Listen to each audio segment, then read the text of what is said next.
సంవత్సరాల తరబడి ఎన్ని మందులు వాడినా మీ మోకాల నొప్పులు తగ్గట్లేదా? ప్రాణ పెయిన్ క్లినిక్ లో అత్యాధునిక చికిత్స.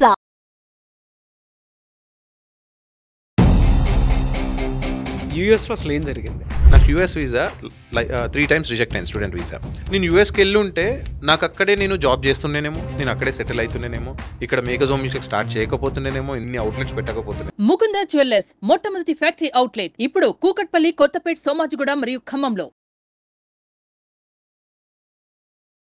నేనేదో క్రియేట్ చేసిన, నేనేదో పెద్ద వరల్డ్ని క్రియేట్ చేసిన అనట్లేదు. ఒక స్మాల్ ప్రోడక్ట్ని మంచి ఒక పెద్ద బిజినెస్ లాగా స్కేల్ చేసిన. That is what we have done. But ఇది ప్రీమియం కస్టమర్స్ వస్తే తప్ప వర్కౌట్ కాదు.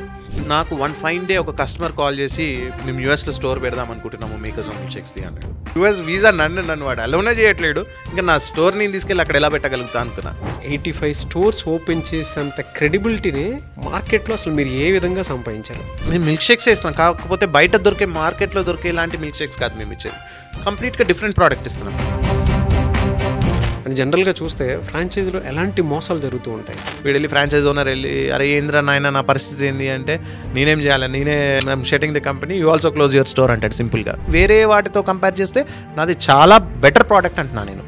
నాకు ఒక డాక్టర్ కస్టమర్ ఉన్నాడు, ఆ సార్ అంట సర్జరీకి వెళ్ళే ప్రతిసారి మా మిల్క్ షేక్ తాగిన తర్వాత సర్జరీ స్టార్ట్ చేస్తారట.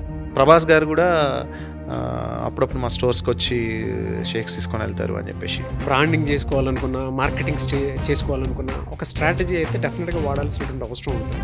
సో నాకు మంచి లీడర్ అవ్వాలనేది ఒక నాకు first, that is the goal which I have. 45 years వచ్చే వరకే నా టైం. తర్వాత నేను కొంచెం రిలాక్స్ మోడ్లోకి వెళ్ళాలి. ఎంత కష్టపడాలి అన్నా కూడా ఆ ఏజ్ లోపలనే కష్టపడాలి. Welcome to Suman TV. నేను మీ Suman TV Nag. So the CEO's బుక్లో ఈరోజు guest Rahul garu, makers of milk shake. So ఇది స్టార్ట్ అయ్యేటప్పుడు జనరల్గా ఎవరైనా సరే ఈ ప్రోడక్ట్ స్టార్ట్ అవుతుందంటే, అంటే కాఫీ, టీ అంటే ఏ మనిషి అయినా సరే కొనుక్కుంటాడు అవసరాన్ని బట్టి, అంటే దానికి అలవాటు అయిపోయినటువంటి జీవితం ఉంది. అలా అని కాకుండా ఒక మిల్క్ షేక్ని కొని తాగుతారు, దీన్ని ఒక అలవాటుగా మార్చొచ్చు అనుకునేటువంటి ఒక ఐడియా. సో పబ్లిక్లోకి తీసుకువెళ్తే దీన్ని యాక్సెప్ట్ చేస్తారు, దీన్ని మార్కెటింగ్ చేసుకోవడానికి కూడా ఇలాంటిది ఒక డిజైన్ చేయొచ్చు అనుకునేటువంటి ఆలోచన పుట్టిందే మేకర్స్ ఆఫ్ మిల్క్ షేక్. అయితే ఇనీషియల్ టైంలో ఇది స్టార్ట్ చేసి ముందుకు తీసుకువెళ్ళడానికి, ఈ ఐడియా ఎగ్జిక్యూట్ చేయడానికి ఆయన ఎటువంటి స్ట్రాటజీని వాడారు, ఎలాంటి ఛాలెంజెస్ ఫేస్ చేశారు, అండ్ ఈ ఐడియా ఎక్కడి నుంచి తీసుకున్నారు, ఇనీషియల్ క్యాపిటల్ సీడ్ ఎంత పెట్టారు, దాంతోపాటు చాలా మంది అంటే ఆంటర్‌ప్రెన్యూర్‌షిప్ జర్నీలో ఒకటి మాత్రమే చూసుకుంటూ ఉంటారు, ప్రాఫిట్స్ మాత్రమే. అయితే ఎన్ని స్టోర్స్ పెట్టినట్టు, ఆల్మోస్ట్ ఒక 85 స్టోర్స్ ఉన్నాయి. సో ఆ స్టోర్స్ మొత్తం ఒకటే చోటు నుండి ఏ విధంగా రన్ చేస్తున్నారు అనేటువంటిది కూడా ఈరోజు మనం రాహుల్ గారి మాటలో తెలుసుకుందాం. హలో రాహుల్ గారు. హలో నాగరాజ్ గారు, how are you? Fine sir, ఎలా ఉన్నారు? ఫైన్ అండి. Very inspiring personality. ఇప్పుడున్న యంగర్ జనరేషన్కి అయితే మీ వాయిస్ చాలా అవసరం కూడాను. మీరు మాట్లాడేటువంటి ప్రతి మాటలో ఆ గట్ ఫీలింగ్ కనిపిస్తూ ఉంటుంది నాకు. థ్యాంక్ యూ అండి. మీ బావ, మీరు, మీ బీటెక్ క్లాస్మేట్ అందరు కలిసి స్టార్ట్ చేసినటువంటి బిజినెస్ ఇది. ఐస్ బ్రేక్ అనుకున్నారు, అది మామ్ కిందకి మారింది.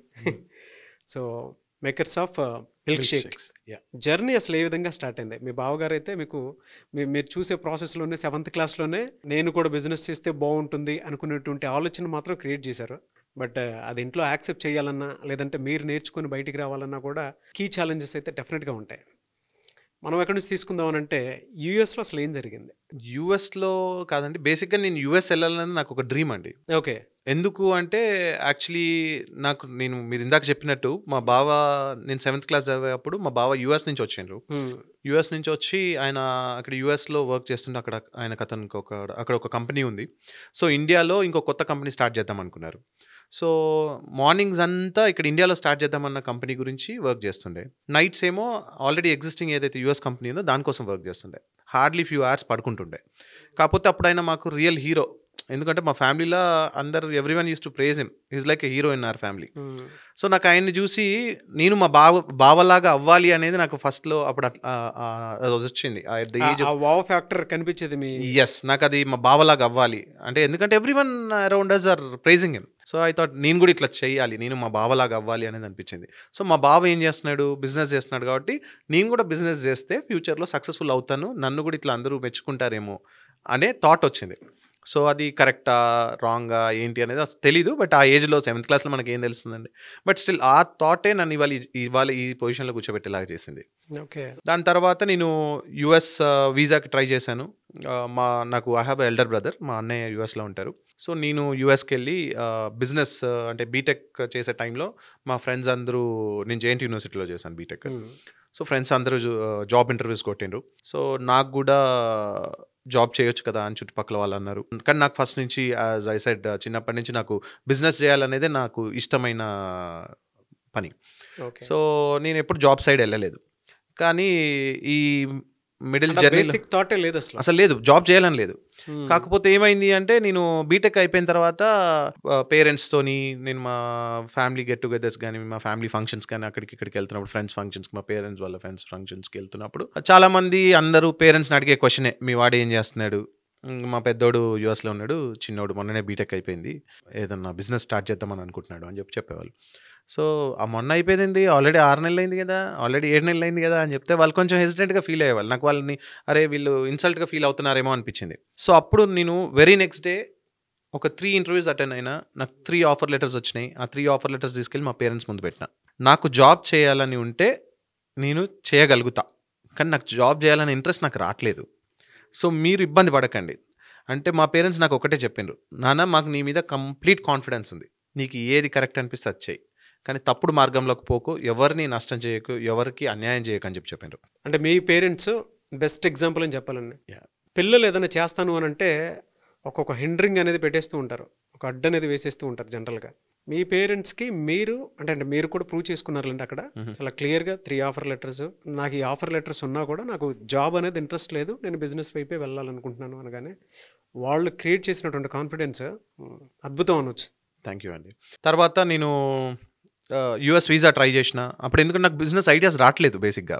సో అసలు ఏం చేయాలి అనేది ఒక క్వశ్చన్ మార్క్ లాగా ఉంది, అందరికీ ఒక రీజనింగ్ లాగా ఉంటుందా అనే ఫీలింగ్లోకి వెళ్ళిన. అప్పుడు మా అన్నయ్య నాకు ఏం చెప్పిండంటే, అరే యూఎస్కి రా, నువ్వు వస్తే ఎందుకు అంటే ఇక్కడ నీకు మన ఇండియా కంటే ఇక్కడ కొంచెం హెడ్ ఉన్నాం.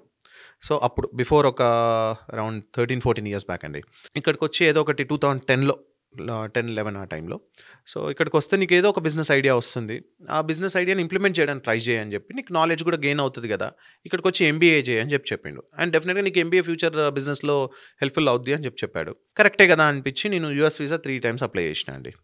ఇది నాకు లైఫ్లో అందరికి చెప్తాను నేను. బేసిక్గా ఇంటర్వ్యూ వినేవాళ్ళు ఈ పాయింట్ అయితే పక్కా గుర్తుంచుకోండి, నాకు యూఎస్ వీసా 3 times రిజెక్ట్ అయింది, స్టూడెంట్ వీసా. సో లైఫ్లో everything happens for a reason అనేది ఏదైతే ఉందో, నా జీవితంలో నాకు ఆ యూఎస్ వీసా రాలేదు కాబట్టే నేను ఇక్కడికి వచ్చి makers of milk shake start చేశానేమో. ఓకే. సో నాకు అది రాలేదు. రాకపోగా తర్వాత మా అన్న ఏమన్నారంటే, అరే లండన్కి వెళ్ళు. సో అప్పుడు లండన్కి వెళ్ళి ఎంబీఏ చేసిన. ఎందుకంటే అది కూడా ఇంటర్నేషనల్ కంట్రీ కింద, వేరే కంట్రీకి వెళ్తే నీకు కొంచెం ఇంటర్నేషనల్ ఎక్స్పోజర్ వస్తుంది. సో వెళ్ళు అని చెప్పాడు. వెళ్ళి అక్కడ ఎంబీఏ చేసేసుకొని మళ్ళీ బ్యాక్ వచ్చి మేకర్స్ ఆఫ్ మిల్క్ షేక్స్ ఇక్కడ స్టార్ట్ చేసిన. స్టార్ట్ చేసిన తర్వాత ఎందుకు అంటే నేను యూఎస్కి వెళ్ళి ఉంటే నాకు అక్కడే నేను జాబ్ చేస్తుండేనేమో, నేను అక్కడే సెటిల్ అవుతుండేనేమో, ఇక్కడ makers of milk shake start చేయకపోతుండేనేమో, ఇన్ని అవుట్లెట్స్ పెట్టకపోతుండేనేమో, ఇంతమందికి ఫ్రాంచైజ్ ఇవ్వలేకపోతుండేనేమో, ఇంతమందికి జాబ్స్ రాకపోతుండేనేమో, అప్పుడు లైఫ్ స్టోరీ వేరేలాగా ఉండేదేమో. సో నా లైఫ్లో ఆ వీసా రిజెక్ట్ అయింది కాబట్టి నేను లండన్కి వెళ్ళినా కాబట్టి ఈ ఐడియా చూసిన. జనరల్గా మిల్క్ షేక్స్ అనేది ఏదో పెద్ద ఐడియా కూడా కాదండి, నేను ఏదో క్రియేట్ చేసిన, నేను ఏదో పెద్ద వరల్డ్ని క్రియేట్ చేసిన అనట్లేదు. ఒక స్మాల్ ప్రోడక్ట్ని మంచి ఒక పెద్ద బిజినెస్ లాగా స్కేల్ చేసిన. That is what we have done. So నాకు ఇదంతా ఎందుకు జరిగింది అంటే, నాకు అరే నాతోనే ఎందుకు నా లైఫ్లో నాకు అరే ఎందుకు రిజెక్షన్స్ అయినాయి అనే బాధపడి ఉంటే నేను ఇవాళ ఈ పొజిషన్లో ఉండేవాడిని కాదేమో. డెఫినెట్గా that is what had happened అండి. That is the story of US. So మధ్యలో నాకు తర్వాత ఏమైంది అంటే ఫన్నీగా మళ్ళీ లండన్ నుంచి వచ్చా, బిజినెస్ స్టార్ట్ చేసిన, విజిటింగ్ వీసా అప్లై చేసిన.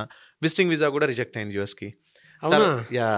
నాకు వన్ ఫైన్ డే ఒక కస్టమర్ కాల్ చేసి, మేము యూఎస్లో స్టోర్ పెడదాం అనుకుంటున్నాము మేకర్స్ ఆఫ్ మిల్క్ షేక్స్ది అన్నాడు. నాకు అది కళ నిజమా అర్థం కాలేదు. బట్ అసలు దాన్ని నేను అది హ్యాపీ మూమెంట్ కింద తీసుకోవాలా లేకపోతే బాధగా తీసుకోవాలి, ఎందుకంటే మనకు ఆల్రెడీ రిజెక్షన్ స్టోరీస్ ఉన్నాయి కదా. అరే మనకి ఎక్కడ వస్తుంది ఇప్పుడు యూఎస్ వీసా, నన్ను వాడు అలౌనే చేయట్లేడు, ఇంకా నా స్టోర్ నేను తీసుకెళ్ళి అక్కడ ఎలా పెట్టగలుగుతా అనుకున్నా. బట్ నేను ఎప్పుడైతే అక్కడ స్టోర్ కోసం వెళ్ళి వీసా అప్లై చేసి వెళ్ళానో, నాకు అప్పుడు వీసా అప్రూవ్ అయింది, మేము యూఎస్లో స్టోర్ పెట్టినాం. So congrats. థ్యాంక్ యూ అండి. సో లైఫ్లో ఏదో ఒకటి something better might be waiting for you. ఏదన్నా మనకి నెగిటివ్ రిజల్ట్స్ వచ్చినప్పుడు ఎప్పుడు పాజిటివ్స్ ఎక్స్పెక్ట్ చేయొద్దు అని నేను అనుకుంటా. అంటే ఇప్పుడు నా లైఫ్లో ఏదైనా స్ట్రగ్లింగ్ ఫేజ్ వచ్చింది అనుకోండి, నేనేమనుకుంటా అంటే గాడ్ ఈస్ ప్రిపేరింగ్ మీ, నన్ను ఒక పెద్ద ఆట ఆడడానికి నన్ను దేవుడు ప్రిపేర్ చేస్తున్నాడు అని అనుకుంటా. అప్పుడు ఆ ఎనర్జీని నాకు ఆటోమేటిక్గా పేరెంట్స్ కానీ, నా ఎల్డర్స్ కానీ, నా చుట్టుపక్కల ఉన్న వాళ్ళు కానీ, వాళ్ళు ఇచ్చే బ్లెస్సింగ్స్ అండ్ గాడ్స్ బ్లెస్సింగ్స్ ఉంటాయి అనే గట్ ఫీలింగ్ ఉంది. ఎందుకంటే నేను ఎంచుకున్న మార్గం మంచిది, నేను చేసే పని కరెక్ట్ అయినప్పుడు అన్నీ నాకు పాజిటివ్ మంచి ఫ్యూచర్ ఉంటుందని నేను అనుకుంటానండి. ఈ రిజెక్షన్ ప్రాసెస్ ఒకటి ఉంది కదా, అప్పుడు మీ స్టేట్ ఆఫ్ మైండ్ ఏ విధంగా ఉండేది? నాకు అట్లాంటి ప్రాబ్లం ఏం లేదండి, నేను హ్యాపీగా ఉండే, నేను ఏదో చేద్దాం అనుకున్నా అని చెప్తే అబద్ధం అవుతుందండి. డెఫినెట్గా టు బీ హానెస్ట్ అక్కడ ఏమైంది అంటే కొంచెం లో అవుతామండి.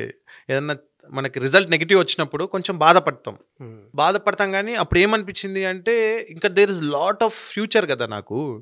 నేను బాధపడ్డా ఈ సిచ్యువేషన్ని నేను ఫేస్ చేయాలి, నేను స్ట్రాంగ్ ఉన్న ఈ సిచ్యువేషన్ని ఫేస్ చేయాలి. నేను ఎదుర్కోవడం అనేది అయితే కంపల్సరీ నేను ఈ సిచ్యువేషన్ని ఫేస్ చేయాల్సిందే. అదేదో నేను కాన్ఫిడెంట్గా ఎదుర్కొంటా అనేది ఫస్ట్ నుంచి అనుకుంటాను. నాకు ఒక ప్రాబ్లం వస్తే మాత్రం నాకు మా పేరెంట్స్ మా ఫాదర్ చెప్పిండు, నువ్వు ఎట్లయినా ప్రాబ్లం వచ్చినప్పుడు ఎదుర్కోవాల్సిందే, అది బాధపడుతూ ఎదుర్కోకు, ధైర్యంగా ఎదుర్కో.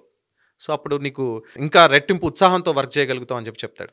ఆ మాటలు మిమ్మల్ని ఎప్పటికీ కూడా మోటివేట్ చేస్తూనే ఉంటాయి. ఎస్, రెగ్యులర్గా. ఎస్. బిజినెస్ ఐడియా చూస్ చేసుకోవాలి అనుకుంటే ఎన్ నెంబర్ ఆఫ్ కనిపిస్తూ ఉంటాయి. MBA చేసినటువంటి ఒక స్టూడెంట్కి ఎగ్జిక్యూషన్ ప్రాసెస్ కూడా తెలుసు. ఒక మంచి బిజినెస్లో చాలా చేసుకోవచ్చు. ఎందుకు మిల్క్ షేకే? బేసిక్గా నేను మీకు చెప్పాను కదండి, నేను బీటెక్ చేసే టైంలో నాకు బిజినెస్ ఐడియా కోసం ఆలోచిస్తూనే నాకు అప్పుడు తట్టలేదు. సో బీటెక్ అయిపోయిన తర్వాత ఆలోచించిన అప్పుడు తట్టలేదు. సో నేను లండన్కి వెళ్ళినప్పుడు నాకు ఎప్పుడు ఎందుకంటే నా ఫ్యూచరే బిజినెస్ కాబట్టి నేను ఎక్కడికి వెళ్ళినా కూడా దీంట్లో నుంచి ఏదైనా బిజినెస్ చేయొచ్చా. సో ఇప్పుడు లెట్స్ సే ఒక షోరూమ్కి వెళ్ళినా అనుకోండి, ఆ క్లోత్ స్టోర్లో వాళ్ళ బిజినెస్ మోడల్ ఏంటి, నెక్స్ట్ ఇప్పుడు ఏదైనా రెస్టారెంట్కి వెళ్ళినా అనుకో వీళ్ళ బిజినెస్ మోడల్ ఏంటి. సో దీన్ని అబ్జర్వ్ చేసేవాడిని, ఫొటోస్ తీసుకునేవాడిని, నేను క్లియర్గా నా ఫోన్లో నోట్ చేసుకుంటుండే. సో అంటే కీన్ అబ్జర్వేషన్ ఉండేది, ఎందుకంటే అసలు వీళ్ళు ఎట్లా ప్రాఫిట్స్ చేస్తున్నారు, వీళ్ళ బిజినెస్ మోడల్ ఏంటి అనేది ఆలోచించేవాడిని. అట్లా ఆలోచించే క్రమంలో నాకు వన్ ఫైన్ డే చాలా చూసినా, చాలా అనుకున్నా, కానీ ఏది కూడా స్పార్క్ తగల్లా. సో ఒకరోజు నేను లండన్లో వెళ్ళినప్పుడు ఒక రెస్టారెంట్లో, అమెరికన్ డైనర్లో, సో చాలామంది క్యూ కట్టి కోల్డ్ క్లైమేట్లో మిల్క్ షేక్స్ తాగుతున్నారు. అసలు ఇదేంది అని అడిగితే మా అన్నుండే అప్పుడు నాతో, మా cousin brother, milk shake parlour అది ఇది అని చెప్పినప్పుడు మేము అక్కడ ట్రై చేయగానే ఫస్ట్ తాగగానే నాకు సూపర్ అనిపించింది. ఇదే నా బిజినెస్ ఐడియా అన్న. అంటే అరే బాబు ఇదేం బిజినెస్ ఐడియా రా అన్నాడు. ఇట్లాంటి క్లైమేట్లో ఇక్కడ ఇంత తాగుతున్నారంటే, ఇండియాలో మనది హాట్ క్లైమేట్ అన్న, మన దగ్గర ఇంకెక్కువ యాక్సెప్టెన్స్ ఆఫ్ దిస్ ప్రోడక్ట్ ఉంటుంది, నేను మిల్క్ షేక్స్ పాయింట్స్ ఇండియాలో పెడతా అన్న. అంటే ఇండియాలో తాగర్రా అన్నాడు. లేదన్న నాకు ఎందుకో తాగుతారు అనిపిస్తుంది అన్న. ఆ స్పార్క్ ఎలా అనిపించింది ఆ టైంలో? అప్పుడు నేనేమనుకున్నా అంటే నాకు నచ్చింది, నేను చేసే పని నాకు నచ్చాలి, నేను ఒక పెద్ద కసితో ఉన్నా, ఏదో చేయాలన్న కసితో ఉన్నా. అలా ఆ జర్నీలో చాలా చూసిన, కానీ నాకు ఎందుకో ఇది సూపర్, ఇది కంపల్సరీ నడుస్తుంది. అండ్ మోర్ ఓవర్ దీనిపైన షెఫ్ డిపెండెన్సీ అనేది ఈ ప్రోడక్ట్ మీద లేదు. సో దీన్ని ఇంకా ప్రాపర్గా పాలిష్డ్గా చేసి తీసుకొస్తే it is easy to expand. And market ఇండియాలో చాలా పెద్ద మార్కెట్ ఉంది. సో దీన్ని 101% మనం గ్రో చేయొచ్చు, స్కేల్ చేయొచ్చు అనుకొని ఇమీడియట్గా నేను దీన్ని స్టార్ట్ చేయాలనే దాంతో R&D చేయడం ఫ్రమ్ డే 1 నేను ఎప్పుడైతే ప్రోడక్ట్ టేస్ట్ చేసినో ఆ రోజు నుంచి R&D చేయడం స్టార్ట్ చేసిన. అప్పుడు అందరు నన్ను అరే వీడేంద్ర బాబు అనుకున్నారు, బట్ ఇవాళ వాళ్ళందరూ అప్రిషియేట్ చేస్తున్నారు. రియలీ గ్రేట్ అండి. R&D ప్రాసెస్ ఉంటుంది కదా, ఈ R&Dలో మీరు ఏం నేర్చుకున్నారు, ఎలా స్టార్ట్ అయింది? ఆ ఐడియా ఐస్ బ్రేక్ నుంచి స్టార్ట్ అయిందని చెప్పేసి విన్నాను నేను. జనరల్గా మిల్క్ షేక్ అయితే స్టార్ట్ చేస్తున్నాను, ఓకే, బట్ దానికి ఒక బ్రాండ్ నేమ్ ఉండాలి, బయటకు వెళ్ళాలి అని అంటే ఈ ఐస్ బ్రేక్ మామ్గా ఎలా అయింది? సో బేసిక్గా నేను లండన్ నుంచి వచ్చాను, ఆ ప్రోడక్ట్ మీద అక్కడ ఒక 6 months R&D చేసిన. వచ్చిన తర్వాత ఇక్కడ ఇండియాలో స్టోర్ స్టార్ట్ చేద్దాం అనుకున్నప్పుడు దానికి ఏం పేరు పెట్టాలి, స్టోర్స్కి ఏం నేమ్ పెడదాం అనుకున్నా. మేము లాట్ ఆఫ్ చాలా ఐస్ క్రీమ్ మేము బ్లెండ్ చేస్తాం మిల్క్ షేక్స్ని. ఐస్ బ్రేక్ అని చేద్దాం, ఎందుకంటే మిల్క్ షేక్ని బ్లెండ్ చేస్తున్నాం కదా, let's name it as ice breaker అనుకొని నేను ఇమీడియట్గా మా అన్నకు కాల్ చేసిన, అన్నయ్య నేమ్ ఫిక్స్ అయిందిరా, ఐస్ బ్రేకర్ అని పెడదాం అనుకుంటున్నా అన్న. మా అన్న ఒకటే మాట అన్నాడు, అరే పేర్లోనే బ్రేక్ ఉంది అన్నాడు, it's a negative sign, so go with the positive name అన్నాడు. అప్పుడు ఇమీడియట్గా స్ట్రైక్ అయింది ఏంటి అంటే, అన్నిటికంటే మన జీవితంలో పాజిటివిటీ ఇచ్చేది ఏంటండి, తల్లి ప్రేమ. అంతకు మించిన దాన్ని ఎవరు కూడా కాదనలేరు, రైట్?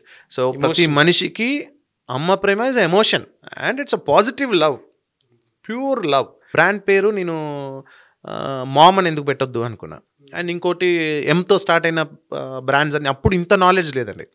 ఐఎమ్ హార్డ్లీ అప్పుడు 23-24 ఇయర్స్. ఓకే. ఎంతో స్టార్ట్ అయిన పేర్లన్నీ చాలా పెద్ద బ్రాండ్స్ అయినాయి. సో మనది కూడా పెద్దగా అవుతుంది, అదొకటి M and mom. So and next వీటిని మా కజిన్స్తో డిస్కస్ చేసిన. అండ్ ఇన్ఫ్యాక్ట్ డిస్కషన్లో అకీరా కూడా ఉన్నాడు. సో అకీరా కూడా వాళ్ళ అమ్మ అంటే చాలా ఇష్టం. సో ఇమీడియట్గా అందరు డిస్కషన్స్లో we freezed the name as MOM, mom అని చెప్పి స్టార్ట్ చేసినాము. సరే మామ్ మిల్క్ షేక్స్ అని చెప్తే కష్టం కదా, మరి ఎట్లా దానికి ఒక పేరుని బిల్డ్ చేయాలి కదా అంటే, ఒక ఎమ్కి మనం మిల్క్ షేక్స్ అమ్ముతున్నాం కాబట్టి let's name it as milk shakes. ఇంకో ఎమ్ ఏంటి, మనం మిల్క్ షేక్స్ చేస్తున్నాం, లెట్స్ నేమ్ ఇట్ యాజ్ మేకజో మిల్క్ షేక్స్ అని చెప్పేసి ఆ చిన్న డిస్కషన్లోనే ఫ్రీజ్ చేసినాం మేకజో మిల్క్ షేక్స్ అనే పేరు. అకిరా అంటే మన డెప్యూటీ సీఎం పవన్ కళ్యాణ్ గారు అబ్బాయి అకిరా గారు. అవును. ఓకే. ఆయన ఏ విధంగా ఇన్వాల్వ్ అయ్యారు ఇందులో? బేసిక్ ఇన్వాల్వ్మెంట్ లేదండి. బేసిక్ ఏంటి అంటే అకిరా వచ్చేసి మా బావ పిల్లలు ఉన్నారు, సుధీష్ సుహాస్ అని. సుధీష్కి అకిరా క్లాస్మేట్. సో అట్లా నాకు పరిచయం, మంచి close, we're close at that time. So మా వాళ్ళతో డిస్కషన్లో అప్పుడు వాళ్ళ ఏజ్ చిన్నదే, బట్ స్టిల్ నాకు వాళ్ళకే ఫ్రెష్ థాట్స్ ఉంటాయి కదా. ఈవెన్ మెన్యూ డిజైనింగ్ అప్పుడు కూడా నేను మా బావ పిల్లల్ని, మా అక్క వాళ్ళ పిల్లల్ని ఇన్వాల్వ్ చేసి మెన్యూ డిజైన్ చేస్తాను, ఎందుకంటే వాళ్ళ థాట్స్ అనేది కంప్లీట్గా డిఫరెంట్ ఉంటాయి. సో అట్లా నేను అప్పుడు ఆ డిస్కషన్స్లో అకీరా కూడా ఇన్పుట్ ఇచ్చిండు. అండ్ ఎన్ని డేస్ జరిగింది అకిరా తోటి ఆ డిస్కషన్? జనరల్ క్యాజువల్ టాక్స్లో దీనికి పెద్ద టైం తీసుకోలే ఎక్కడ కూడా. మనం ఇప్పుడు ఏదైనా డిస్కస్ చేస్తున్నాం, నచ్చితే no more second thought, let's go head అనే టైప్ ఉంటుంది నాది అప్రోచ్. సో అట్లనే జస్ట్ క్యాజువల్ డిస్కషన్స్లో మేము ఒక గ్రూప్ క్రియేట్ చేసుకున్నాం, అప్పుడు మర్చిపోయా. సో ఆ గ్రూప్లో కొంచెం డిస్కషన్స్లో ఇది ఫ్రీజ్ చేసుకున్నాం. ఆ గ్రూప్లో ఓవరాల్గా మేము ఒక మా అక్క పిల్లలు, మా బావ వాళ్ళ పిల్లలు, అకీరా, మేము అందరం, మా అన్నయ్య, నేను, మేము అందరం ఉండేది. సో అందరం మా థాట్స్ అక్కడ పెడుతూ చాట్లో ఫ్రీజ్ చేసింది నేమ్ అది. ఓకే. ఉన్నారా ఇప్పుడు టచ్లో ఉన్నారా? ఉన్నాడండి. ఆయన ఉన్నప్పుడు కూడా డిస్కషన్ జరిగింది కాబట్టి ఎప్పుడైనా డిస్కస్ చేస్తారా మిల్క్ షేక్ గురించి? కానీ ఇప్పుడు హీ కాల్స్ మీ మామ, ఎట్లా ఉంది, హౌ ఇస్ ఇట్, ఇట్లా దిస్ టైప్ ఆఫ్ కాన్వర్సేషన్ అయితే ఉంది. అండ్ ఇంకా డీటెయిల్గా బిజినెస్ గురించి డిస్కషన్స్ అయితే ఇప్పుడు యాజ్ ఆఫ్ నౌ లేవు. If it is needed I can go talk to them any time. Very good discussion అనమాట. R&D పేపర్ మీద పడినప్పుడు ఒక స్ట్రక్చర్ అయితే వస్తుంది కదా, డిజైన్ని ఎలా అండి 1 year మొత్తం వర్క్ చేశానని చెప్పేసి విన్నాను నేను. R&D కోసం చేశామండి. ఎందుకంటే నాకు ఛాలెంజ్ ఎక్కడొచ్చింది అంటే, నేను లండన్లో R&D చేసింది ఏదైతే ఉందో అక్కడ ఉన్న రా మెటీరియల్ కాస్ట్ వర్సెస్ అదే ప్రోడక్ట్ ఇక్కడ నేను తెచ్చి అమ్మితే నేను ఒక్కొక్క మిల్క్ షేక్ 400 to 500 అమ్మాలి. Importing of those ingredients is very tough, challenging నాకు అప్పుడు. సో మరి నేను 400-500 మిల్క్ షేక్ అమ్ముతా అంటే ఎవరు కొంటారు? ఎందుకంటే ప్రతి జ్యూస్ షాప్లో మిల్క్ షేక్స్ అనే కాలం ఉంటుంది. అండ్ నెక్స్ట్ ప్రతి రెస్టారెంట్లో కార్నర్ పేజ్లో మిల్క్ షేక్స్ అని రాసి ఉంటుంది. సో కానీ మేము ఇచ్చే ప్రోడక్ట్ మేము మిల్క్ షేక్స్ ఇస్తున్నాం, కాకపోతే బయట దొరికే మార్కెట్లో దొరికే ఇలాంటి మిల్క్ షేక్స్ కాదు మేము ఇచ్చేది, కంప్లీట్గా డిఫరెంట్ ప్రోడక్ట్ ఇస్తున్నాం. సో నేను అలా అని చెప్పేసి నేను ఏకదమ్ ఒక 400-500 అమ్మితే ఎవరు కొనరు. సో మరి ఎట్లా? So that was a challenge. So నేను అక్కడ చేసిన R&D నాకు ఇక్కడ యూస్ఫుల్ అవ్వలేదు. సో ఇక్కడికి వచ్చాక మళ్ళీ 6 months బాగా తిరిగి డిఫరెంట్ ప్రోడక్ట్స్తో ట్రై చేసి లాస్ట్కి ఒక what not multiple different combinations try చేసినాము. ఫర్ ఎగ్జాంపుల్ ఎక్లేర్ చాక్లెట్తో కూడా మిల్క్ షేక్ చేయడానికి ట్రై చేసినాము. సో వియర్డ్ కాంబినేషన్స్ కూడా ట్రై చేసి మా వాళ్ళని, ఫ్యామిలీ మెంబర్స్ని, మా అత్తయ్య వాళ్ళని అందరినీ కూర్చోబెట్టి, మా కజిన్స్ని కూర్చోబెట్టి ఒక పెన్ పేపర్ తీసుకొని డిఫరెంట్ ఫ్లేవర్స్ తయారు చేసి అట్లా ఒక 10 members కూర్చోబెట్టి వాళ్ళకి చిన్న శాంపుల్స్ ఇచ్చి 1 to 10 మీరు దీనికి రేటింగ్ ఎంత ఇస్తారని చెప్పి చూసుకుంటూ, మళ్ళీ నా రేటింగ్, వీళ్ళ రేటింగ్కి 50% ఇచ్చేవాడిని వెయిటేజ్, నా రేటింగ్కి 50% ఇచ్చుకునేవాడిని. ఎందుకంటే మనం అమ్మే ప్రోడక్ట్ మనకు నచ్చితే we can give our justification, we can give our 100% to that product is what I believe. So అట్లా చాలా R&D చేసి ఫైనల్గా ఒక మంచి ప్రోడక్ట్ని అయితే మార్కెట్లోకి తీసుకురాగలిగినాం. ప్రతి ఆంటర్ప్రెన్యూర్ అంటే ఏదైనా బిజినెస్ పెట్టాలి అనుకున్నప్పుడు నేర్చుకోవాల్సినటువంటి కీ పాయింట్ ఏదైనా ఉంది అని అంటే, ఫస్ట్ మనం ఏం ఫీల్ అవుతున్నాము, ఆ క్వాలిటీ మనకు నచ్చుతుందా, మన ఇంట్లో వాళ్ళకి నచ్చుతుందా, ఇంట గెలిచి రచ్చగలమంటే అదే. ఇవాళ రాహుల్ గారి విషయంలో జరిగింది కూడా అదే. ప్రతి ఒక్కరూ నేర్చుకోవాల్సినటువంటి కీ పాయింట్స్ ఇందులో చాలా ఉన్నాయి. R&D అంటే ఒక 2-3 చోట్ల తిరిగేసి మామూలుగా ఏదో మేము చేసేసాం అనుకొని కొంతమంది బిజినెస్లో ఎంటర్ అయిపోయి వెంటనే ఫెయిల్ అయిపోతూ ఉంటారు.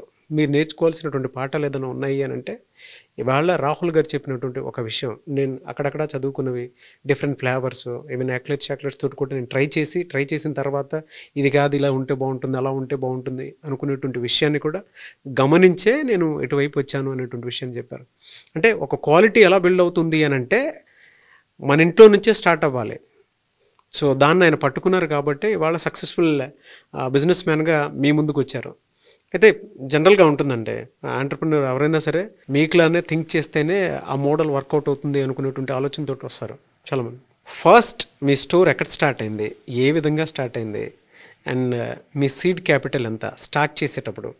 ఎందుకంటే ఐడియా బాగుంది, బట్ దీనికి ఎక్స్పెండిచర్ అది క్యాలిక్యులేట్ చేసుకున్నప్పుడు స్టోర్ అనగానే అంటే మీ ఐడియాలజీ పెద్దగా ఉంది. కాఫీ టీ అనుకోండి, జనరల్గా దాని నామినల్ కాస్ట్ తోటైనా సరే మనం ఏదో ఎంజాయ్ చేస్తాం, బట్ ఇది ప్రీమియం కస్టమర్స్ వస్తే తప్ప వర్కౌట్ కాదు. అది ఎలా ప్లాన్ చేశారు? సో బేసిక్గా నేను స్టోర్స్ కోసం తిరిగేవాడిని. తిరిగినప్పుడు ఎక్కడికి వెళ్ళినా కూడా మంచి ప్లేసెస్ కావాలి నాకు బేసిక్గా. ఎందుకంటే మేము ఒక ప్రోడక్ట్ కొంచెం ప్రీమియంలో అమ్మాలి అనుకున్నప్పుడు location also matters a lot. So నాకు మంచి స్టోర్ కావాలి. సో నాకు స్టోర్స్ కోసం నేను తిరిగేప్పుడు చాలామంది మేము ఇవ్వము మిల్క్ షేక్స్ అనగానే అప్పుడు ఇండియాలో పర్సెప్షన్ ఏంటి అంటే చిన్న షాప్స్ లాగా పెడతారు, మా బిల్డింగ్ ఒక బ్యూటీ పోతుంది, వాళ్ళ పర్సెప్షన్ అట్లా ఉండేది. మేము వాళ్ళకి ఎంత ఎక్స్ప్లెయిన్ చేసినా కూడా వాళ్ళకి అర్థం కాకపోయేది. వాళ్ళు చాలామంది హైదరాబాద్లో తిరిగి అసలు ఒక 100 సైట్స్ పైన చూస్తుంటాను. పట్టింది ఇది తిరగడానికి. ఈ R&D చేస్తూ ప్యారలల్గా తిరిగేవాడిని. ఓకే, R&D ఎందుకంటే టైం వేస్ట్ కదా. సో నాకు అది చేస్తూ ఇది చేసేవాడిని. నాకు రిజెక్షన్స్ ఏ ఉండేవి. సో అట్లా ఒక రోజు మా కజిన్ అరే మనము లంచ్కి వెళ్దాం పదా అని చెప్పేసి హైదరాబాద్ నుంచి 60 కిలోమీటర్స్ అవేలో హిల్ పార్క్ డ్రైవ్ ఇన్ అని ఉంది ఒకటి, that is 60 kilometres away from city. So ఇద్దరం కలిసి లంచ్కి వెళ్ళినాము. అక్కడ లంచ్ చేసే టైంలో నాకు అక్కడ చిన్న కియాస్క్ కనిపించింది. ఆ కియాస్క్ కనిపించగానే అక్కడ ఉన్న మేనేజర్ని పిలిచి బ్రదర్ అక్కడ ఏం పెడుతున్నారంటే, ఏమో సార్ మా సార్ అయితే ఇప్పుడు అది కట్టించిండ్రు, మరి ఇప్పుడు ఎవరికైనా ఇచ్చారా? నాకు తెలిసి ఇంక ఇవ్వలేదు సార్ అన్నారు. మీ సార్ ఉన్నారా? లేరు సార్. మీ సార్ ఫోన్ నెంబర్ ఇస్తారా అని చెప్పి నెంబర్ తీసుకొని హలో అంకుల్ నేను సో అండ్ సో ఇట్లా వచ్చాను, మీది ఇక్కడ సైట్ చూశాను, అది ఖాళీ ఉంది, ఎక్కడున్నారు సార్? మీరు హైదరాబాద్లో ఉన్నారు. నేను ఇమీడియట్గా వచ్చి మిమ్మల్ని కలుస్తా అన్న. వచ్చి మాట్లాడినా, రెంట్ నెగోషియేట్ చేసుకున్నా. ఫస్ట్ సైట్ ఆయన I'm very lucky that he accepted. So లక్కీగా నాకు first 6 months rent free period కూడా ఇచ్చాడు. అవునా? Yeah. So I should appreciate. ఏదైనా ఇలా ఎస్, అదృష్టం కలిసి నడుచుకుంటూ వచ్చేస్తుంటారు. అంటే ప్రతి దానికి ఒక టైం ఉంటుందండి. ఆ టైం వచ్చే వరకు మనం వెయిట్ చేయాలా. తొందరపడితే కష్టం. నాకు అసలు ఆ సైట్ దొరకడమే గుడ్ థింగ్. అండ్ నెక్స్ట్ నాకు 6 months రెంట్ ఫ్రీ పీరియడ్ అనేది అసలు అప్పుడు సైట్కి నెగోషియేషన్ ఎట్లా చేయాలా, రెంటల్ నెగోషియేషన్ ఎట్లా చేయాలా, అడ్వాన్స్ నెగోషియేషన్ ఎట్లా చేయాలి, అసలు ఆ రెంట్ ఫ్రీ పీరియడ్ అంటూ ఒకటి ఉంటుంది, ఇదంతా తెలీదు. సో ఆయనంతటా ఆయనే I will give you rent free period, నువ్వు స్టార్టింగ్ పెడుతున్నావు కదా నాన్న, I will support you, open చేసుకో, మేక్ ఇట్ సక్సెస్ఫుల్ అన్నారు. ఆయన పేరేంటి సార్? జావేద్ అలీ గారు అండి. Javed Ali, special thanks to him. So అందరికి అట్లా ఇనిషియల్ పుష్ బాగుండాలి. యంగ్స్టర్ని ఎంకరేజ్ చేయాలనుకునేటువంటి ఆలోచన కూడా రావాలి. అసలు మీరు ఎవరో తెలియకుండానే ఆయన ఇనీషియల్ టైంలోనే ఒక 6 months ఫ్రీగా ఇస్తాను స్టార్టప్ కదా అని చెప్పేసి అన్నారు అని అంటే ఆయన ఇంకెంత లోపల ఎంత డెప్త్ చూసుంటారో మీ ప్రాజెక్ట్ కానీ మిమ్మల్ని కానీ. అంటే ఆయనకు కూడా ఆయన లైఫ్లో ఎవరో అట్లా సపోర్ట్ చేసి ఉంటారండి. అవును, that is what I believe. Because నాకు ఎప్పుడు ఆ హెల్ప్ దొరికింది కాబట్టి నా జర్నీలో ఎవరికైతే నా చేతనైనంత సహాయం చేయడానికి ప్రయత్నిస్తా. ఎందుకంటే మనకు అలాంటి సపోర్ట్ దొరికింది కాబట్టి మనం ఇవాళ ఈ పొజిషన్లో ఉన్నాం. నాకు అక్కడ అయినా కనుక, ఎందుకంటే నాకు I'm new to the market, నాకు మిల్క్ షేక్స్ ఎట్లా చేయాలా ఒక మంచి బ్రాండ్ క్రియేట్ చేసుకున్నాము. మా ఫ్రెండ్ మంచి బ్రాండింగ్ క్రియేట్ చేసిండు. లక్కీగా హీజ్ NID స్టూడెంట్ ప్రభాత్ అని. సో లోగో డిజైనింగ్ కానీ బ్రాండింగ్ కానీ ప్రాపర్ బ్రాండింగ్ వచ్చింది. తర్వాత ఎగ్జిక్యూషన్కి వచ్చేసరికి నాకు రెంటల్ సైడ్ అసలు how to handle commercial site అనేదే తెలీదు. సో నాకు అతను that was the lesson which have learned. And next good thing ఏంటి అంటే నాకు ఈ జర్నీలో ఆర్కిటెక్ట్, ఇంటీరియర్ డిజైనర్ కావాలి స్టోర్ డిజైన్ చేయాలి అంటే. సో అవన్నీ మనకి క్రేజీ టర్మినాలజీ, ఒక ఆర్కిటెక్ట్, ఒక ఇంటీరియర్ డిజైనర్, ఎందుకంటే నాకు ఆ నాలెడ్జ్ లేదు. సో అట్లా మా పిన్ని చెప్తే ఒక అంకుల్ దగ్గర వెళ్ళి అడిగినప్పుడు నాకు నా జీవితంలో he's also good strength for me అని చెప్పొచ్చు. He's a mentor for me. నాకు ఆయన ఏం చేశారంటే సునీల్ అంకుల్ అని, హీఈస్ అ ప్రొఫెసర్ ఆర్కిటెక్ట్ డిపార్ట్మెంట్కి, అండ్ జగన్ అంకుల్ వచ్చేసి హీఈస్ అ లాయర్. సో వీళ్ళిద్దరు ఫ్రెండ్స్. నేను సునీల్ అంకుల్ని కలిసినప్పుడు సునీల్ అంకుల్ నాకు జగన్ అంకుల్ని ఇంట్రడ్యూస్ చేసిండ్రు. సో వీళ్ళిద్దరు నాకు మెంటర్స్ లాగా ఫస్ట్ నుంచి డే 1 నుంచి ఉండి నాకు అసలు ఇంటీరియర్ డిజైనింగ్ మేజర్ ఏదైనా స్టోర్ పెట్టాలంటే మేజర్ ఎక్స్పెన్సెస్ వచ్చేసి ఇంటీరియర్స్ పైన పోతాయి. సో నాకు ఫస్ట్ 50 stores నాకు ఇంటీరియర్ డిజైనర్ లేకుండా నేను నా ఓన్ స్టోర్స్ డిజైన్ చేసుకునే లెవెల్ నాలెడ్జ్ నాకు ఇచ్చిండ్రు వాళ్ళు. అసలు ఎట్లా చేయాలి, నువ్వు అనుకున్నట్టు కాదమా, నీకు కావాల్సిన స్టోర్స్ కదా, దీన్ని ఇట్లా చేసుకో అని చెప్పి నాకు ఒక పాత్ చూపించిండ్రు. ఫస్ట్ 50 stores ఓపెన్ చేసే వరకు అసలు ఇంటీరియర్ డిజైనర్ని హైర్ చేసుకోకుండా స్టోర్స్ ఓపెన్ చేస్తూ వెళ్ళాం. సో అంటే ఆయన ఇచ్చిన నాలెడ్జ్, ఎస్, ఆ బ్లూ ప్రింట్ మీ మైండ్లో ఓహో ఇది ఇలా ఉంటే బాగుంటుంది అనుకునేటువంటిది. ఎస్. ఓకే. నన్ను అందుకే చాలా మంది అంటారు, కొన్ని ఇంటర్వ్యూస్లో నా నెంబర్ ఓపెన్గా చెప్తా. ఎందుకంటే నాకు నేను కూడా వాళ్ళు నాకు చేసిన హెల్ప్, నేను కొంతమందికి హెల్ప్ చేసి నేను వాళ్ళకి 1 రూపీ ఇవ్వలేదండి, not even single rupee. So నేను ఇట్లా వేరే వాళ్ళకి షేర్ చేస్తేనే నేను వాళ్ళ రుణం తీర్చుకున్నాను అవుతా. థాట్ క్యాలిక్యులేషన్ బాగుంది మీద. ఎందుకంటే ప్రతి ఒక్కరికి కూడా ఆ గ్రాటిట్యూడ్ అనేది డెఫినెట్గా ఉండాలి. అది లేదు అనుకున్నప్పుడు ఒక మనిషి బిజినెస్లో ఎంత దూరం వెళ్ళినా కూడా ఈజ్ అ ఫెయిల్యూర్ క్యాండిడేట్ అనేటువంటి దాని కింద చెప్పొచ్చు. ఎందుకంటే అది ఉండాలి. అది గ్రాటిట్యూడ్ బ్రిడ్జ్ అనేది ఎంప్లాయీకి అండ్ ఎంప్లాయ్మెంట్ క్రియేట్ చేసిన వాళ్ళకి ఉండాలి. అండ్ మీకు ఎవరైతే ఇనిషియల్ టైంలో హెల్ప్ అయ్యారో వాళ్ళకు కూడా మీరు ఆ గ్రాటిట్యూడ్ తోటి ఉంటేనే ఇక్కడ దాకా వస్తారు. ఎస్ అండి. అండ్ ఫస్ట్ స్టోర్కి కూడా ఇనిషియల్ ఇన్వెస్ట్మెంట్ పెట్టినప్పుడు మా బావ అండ్ నా బీటెక్ ఫ్రెండ్ వాసుబావ అండ్ అభిలాష్ నన్ను నమ్మి, నా ఐడియాని నమ్మి దే హ్యావ్ ఇన్వెస్టెడ్. ఫస్ట్ స్టోర్కి మేము ముగ్గురం కలిసి ఇన్వెస్ట్ చేసి పెట్టినాము. We 3 are partners for in the firm. ఎంత పెట్టారు అప్పుడు? అప్పుడు మేము ఫస్ట్ స్టోర్కి 6 lakhs అయిందండి మాకు. 6 lakhs అయింది. అది ఇప్పుడు ఎంత ఉంటుంది సార్ టర్న్ ఓవర్? ఇప్పుడు అన్ని stores clubbing together around 50 crores ఉంటుందండి. 50 crores. Yeah. So great turnover అండి. థ్యాంక్ యూ అండి. Congratulations. Thank you. By God's grace మేము ఫండింగ్ రేస్ చేయకుండా గ్రో అయినాము. తర్వాత మా పార్ట్నర్స్ దగ్గర నుంచి కూడా దాని తర్వాత నాట్ ఈవెన్ సింగిల్ రూపీ ఎప్పుడు కూడా తీసుకోలేదు. సెల్ఫ్ గ్రోన్ కంపెనీ మంచిగా గ్రో అయింది. జనరల్గా మనం ఒక స్టోర్ ఓపెన్ చేస్తేనే అమ్మయ్యా మొత్తాన్ని బిజినెస్ స్టార్ట్ అయిందిరా అని హ్యాపీ ఫీల్ అవుతాము. అలాంటిది వాళ్ళ మీకు 85 stores ఉన్నాయి.